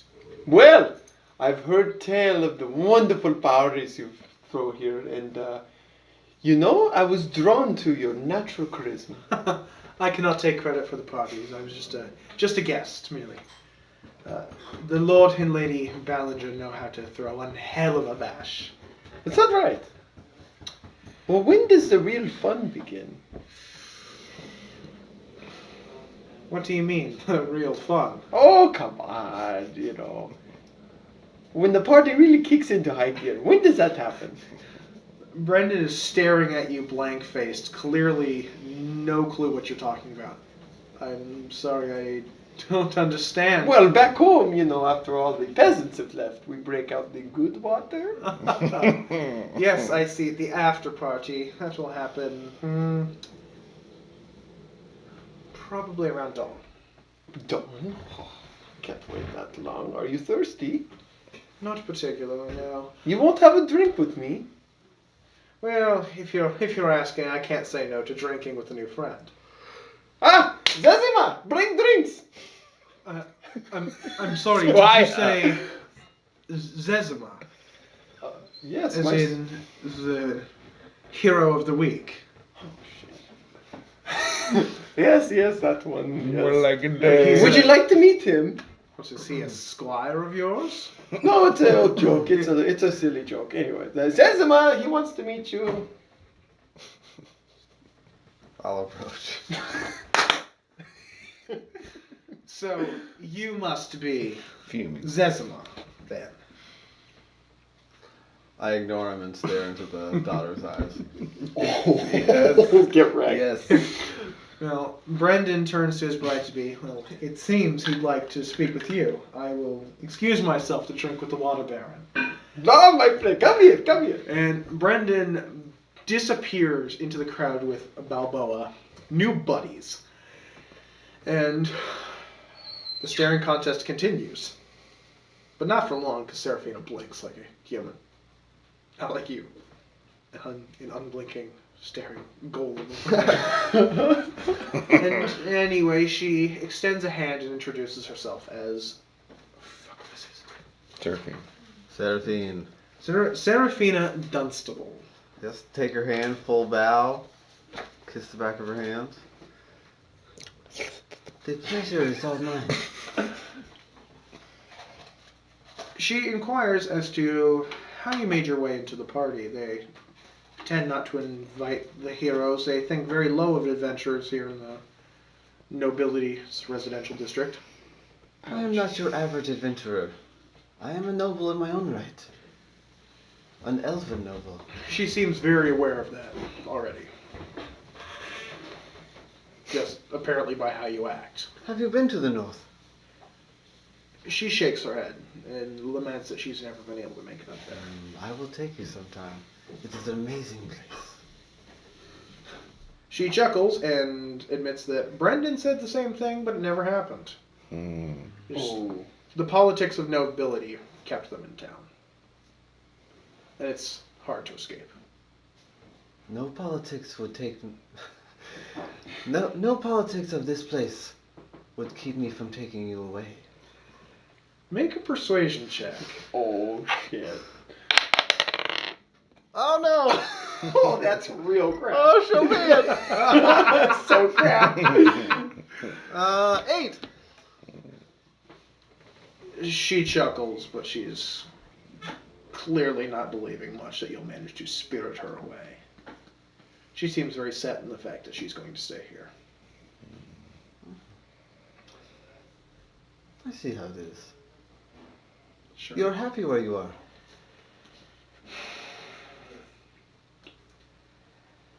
Judging by the way her face turns, as if she's just tasted something very sour, you'd be inclined to retract that statement.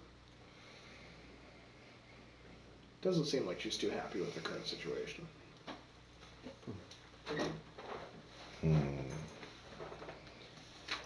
Have you met his parents?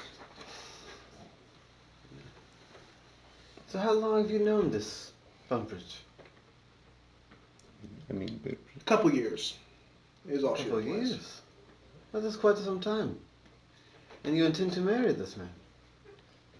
She says that she does intend to marry him and has since she first met him on a trip to Waterdeep. So you've seen his estate? Not his estate, no, but a small cabin outside of Waterdeep in the forests. is that the My Vacation family spot. owns no small cabins. Is that the It's only problem? mansions where I come from. Then She raises an eyebrow and inquires, then, penis. to where do you escape when the mansions Spoiler. become boring Spoiler. and drafty, lonely, as it were? You Nothing have- small, nothing cozy? You have not been to an elven city, I assume. She laments that she's never had the pleasure. Again, I extend an olive branch. more than that. To my Some- dick. That's what we were saying. Yeah, damn. Bo and I we had to go there. we're cracking jokes about Bo, like how small the extension is, perhaps. Someday. Good friends. Short is it? You intend to marry a man you've never met his parents in his estate. He comes from Waters. Where do you plan to live? Here. Where? At your father's estate? Embarrassing. It's a nice property. It is, but it's not your man's property. About in marriage. Elves and humans tend to think differently on such matters. If you'll excuse me, I need to go speak with my sister. She excuses herself very quickly. Snap back to drinking buddies Balboa and Brendan. They have found themselves at the bar. Brendan with a cup of fine elvish wine, a glass of fine elvish wine, and what are you drinking? Balboa says, make it two of your clearest, hardest liquor. I get this for you, my friend. I'm not there. Oh, no, you're the guy now. Oh. I'm just grabbing you, yeah. You're just my grab guy. Brandon now. Yeah, he's the prop. Yeah, pretty much. okay. Make it two. No problem getting attention from the barkeep. Yeah, because you're the only two people there. Don't try. Okay. Anyway, And I'm huge. so Brandon seems very interested in your story. To the point where you can't really ask him any questions. You gotta try and find a way to sneak one in. Enough about So where in the east do you come from? Take the first drink. First drink, if you insist. Down the hatch. Ah, thank you. I take one too. Brandon shows no signs of stopping, ordering another. So back to my question: where in the east do you come from, my friend? The east. I come from the sands of poverty.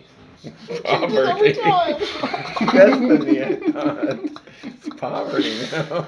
I come from the I am a center of luxury. I am a self-made man. Self-made man. Yes. Well, I can't say I'm native, obviously, but I've spent some time crusading in the East, as it were, and Crusading, you say? adventuring, really, exploring. But your dialect, it sounds more like the Sands of Destiny to me. Well, yes, but hold on. Cheerio. The sands of poverty is more of a way of life than an actual location. The sands always shift. Destiny, poverty, death, life. So you wanted to know where I made my money? Yes, where did you make your money? Well, I'm sure the same as you. Opportunity and seizure of that opportunity. Epilepsy. I was born into wealth. I can't say it's self-made. Oh, well. I guess I'm new money then and you're old money, yes? Yes, but I've tried to do better for myself than my father did for himself. Ah, drinks are here. Another one down the hatch. Brendan is just smashing these drinks. Okay. More water. I mean drink, It's a euphemism. Hey, so, your parents, what did they do to become so rich? My father was an oil baron. Dabbled in coal. Are you familiar with the small mining town of Fandolin, just outside of Waterdeep? No, not at all. My father owned a small mine there. They struck a massive mineral deposit and wealth by millions of gold. So really, you're new money too? Well, Once removed. new money if you count, 70 years ago or so. Yeah, to these people, that is new money. So by any standard, yes. Anyway, But tell me about yourself. Why are you here? why am I here? Well, I met my dear Serafina when she came to visit Waterdeep with her father, and from the moment I first met her, I fell in love. I love her very dearly, have courted her for years and plan to marry her.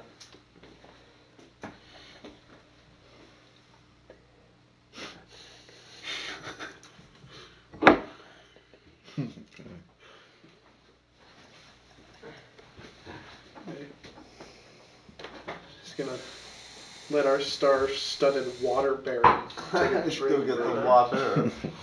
Staying very true to character. Yes. And through this union of families, we'll have a great deal of bargaining power when it comes to goods, and I eventually plan to take my father's seat as the head of the Merchant Guild here in Baldur's Gate. Aspiration. Very good.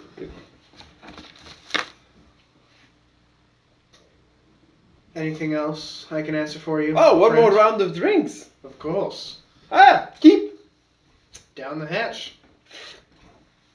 Brendan is showing no signs of stopping.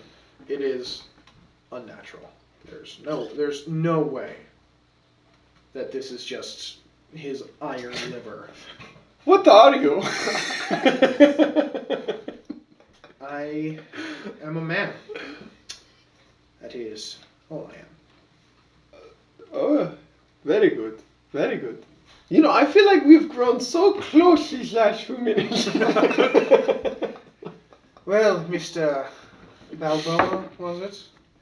Yes. I hope to eventually see you again at one of these parties. You are very much fun to drink with. Now, if you'll excuse me. Yes. I must be going. Okay. Brendan gets up, pats you on the shoulder a couple of times. Babo's going to sit down. Stands up, pats you on the shoulder a couple of times, and he walks away.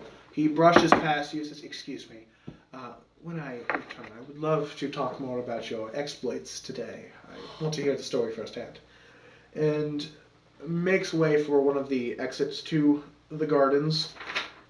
And with that, it's almost midnight, and I have to be up pretty early tomorrow, so I think we'll call it there. Balboa's like kind of in his seat going, cannot. Huge guy, can't handle his drink. Sophia did not want a piece. I'm sad. Oh man. How would have that?